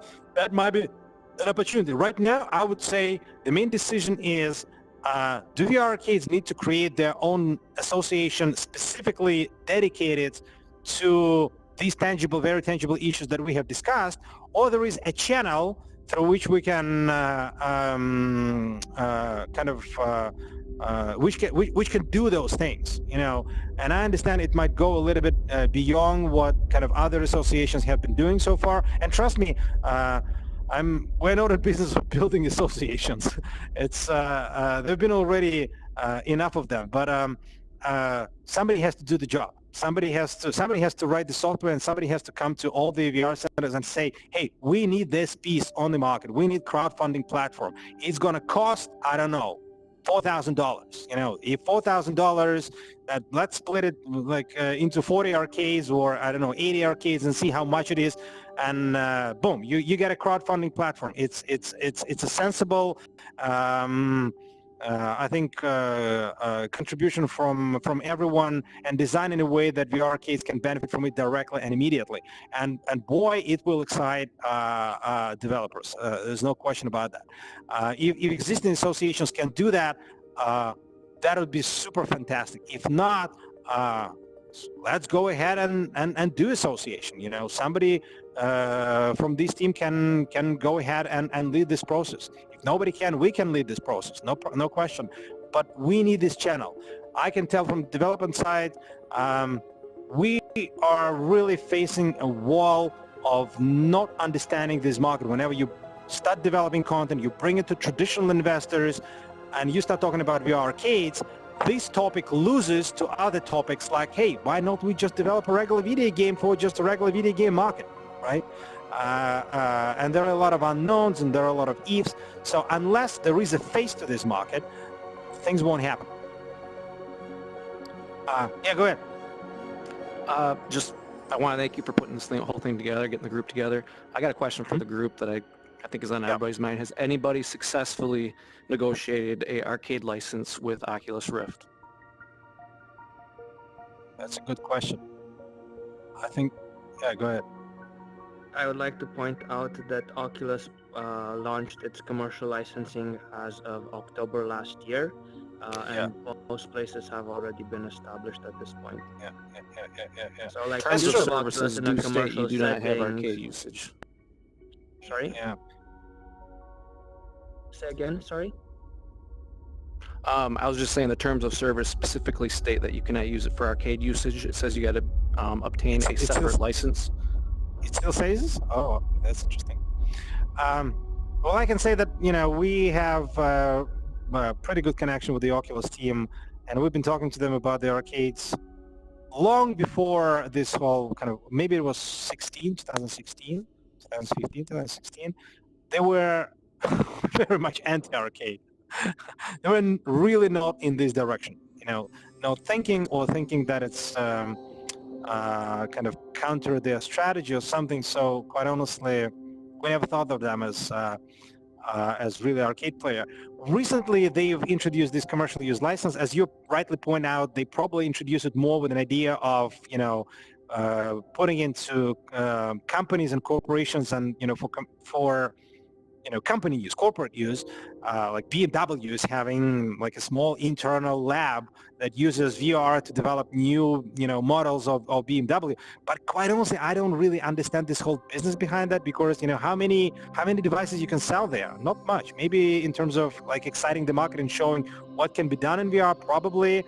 And it's not a big thing for them to kind of open their use for kind of a commercial corporate use like that.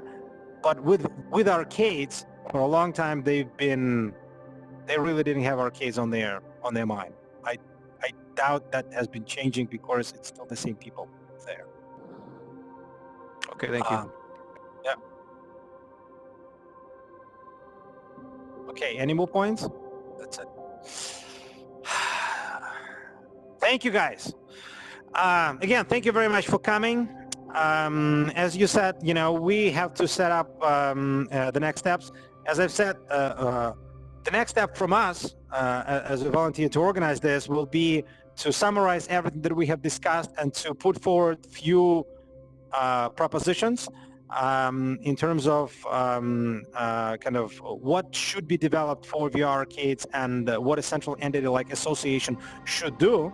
And maybe we can include, you know, elements on what it would take to kind of register association if you guys want to register association. I think the guys from Canada where this association already exists, they can provide more information what of these can be done by their association and whether we should just go this way. If it can be done and if they can coordinate this effort and basically, collect participation, some funding from VR arcades and direct it to the things that directly benefit VR arcades, that saves us quite a lot of time. Then we can work through already existing entity. But the downside of it, like we need to be mindful that we don't want to extend the time in endless, conversations and negotiations either. Go ahead. So where are we gonna follow this development, or because where can we say like, okay, I've done something like this, maybe the next person's gonna build on what I did, something like that. Yeah. So as soon as this stops, is there like a group or where like Slack, or where are we going to follow everything? Yeah, we very much encourage you to follow the Slack group for this conversation. I've sent to all the emails to where I have been sending the information about this meeting, the Slack invite. I will also repeat the link to the Slack group. So Slack is one. I will also repeat everything through just regular email. Okay. And perhaps that would help to exchange information a little bit more. But let's see if we can take some of the initiatives that we have discussed during this meeting and have enough of enthusiasm on following up with them in terms of the next steps through existing structures. If not, then we just go ahead and do another structure and come to you guys and just do stuff. Yes. Okay, thank you. Yep, sounds good. Any other comments? Good. Thank you guys for coming. I know it's quite late in Europe, and I know it was actually customer heavy time, so thank you for dedicating your 8 p.m. time to this meeting. Thank you, everybody. Like, I know that a bunch of you guys here in US and in the Americas, you've also kind of took this time from the VR, the Vives that you could have been using for your customers. Otherwise, we'll try to follow up as far as we see these initiatives with all of you guys. We hope to get some feedback in terms of what do you think should the next steps be. Perhaps once we digest all the information, we'll have another meeting, maybe in several weeks. Now that this kind of experience is here, it's like relatively easy to repeat. But once we want to go to the next steps, and I really urge everybody to think about bringing it to the next level and go into the next steps with coordination between all the arcades. We should just go into development, and we'll try to be as concrete as possible with our propositions. I guess that's it. And by the way, if anybody wants to kind of participate in leading and in driving these conversations, please do so, because we think the power of a network really adds up when we all work together. Thank you, guys. Thank you for coming. Have a good evening. Have a good day for those who it's still kind of midday. It was great to see you all, and we're super excited about all the business. By the way, great job. Great job for putting it together and for making to where we all are right now in terms of the arcade market. Thank you. Have a good one. Bye.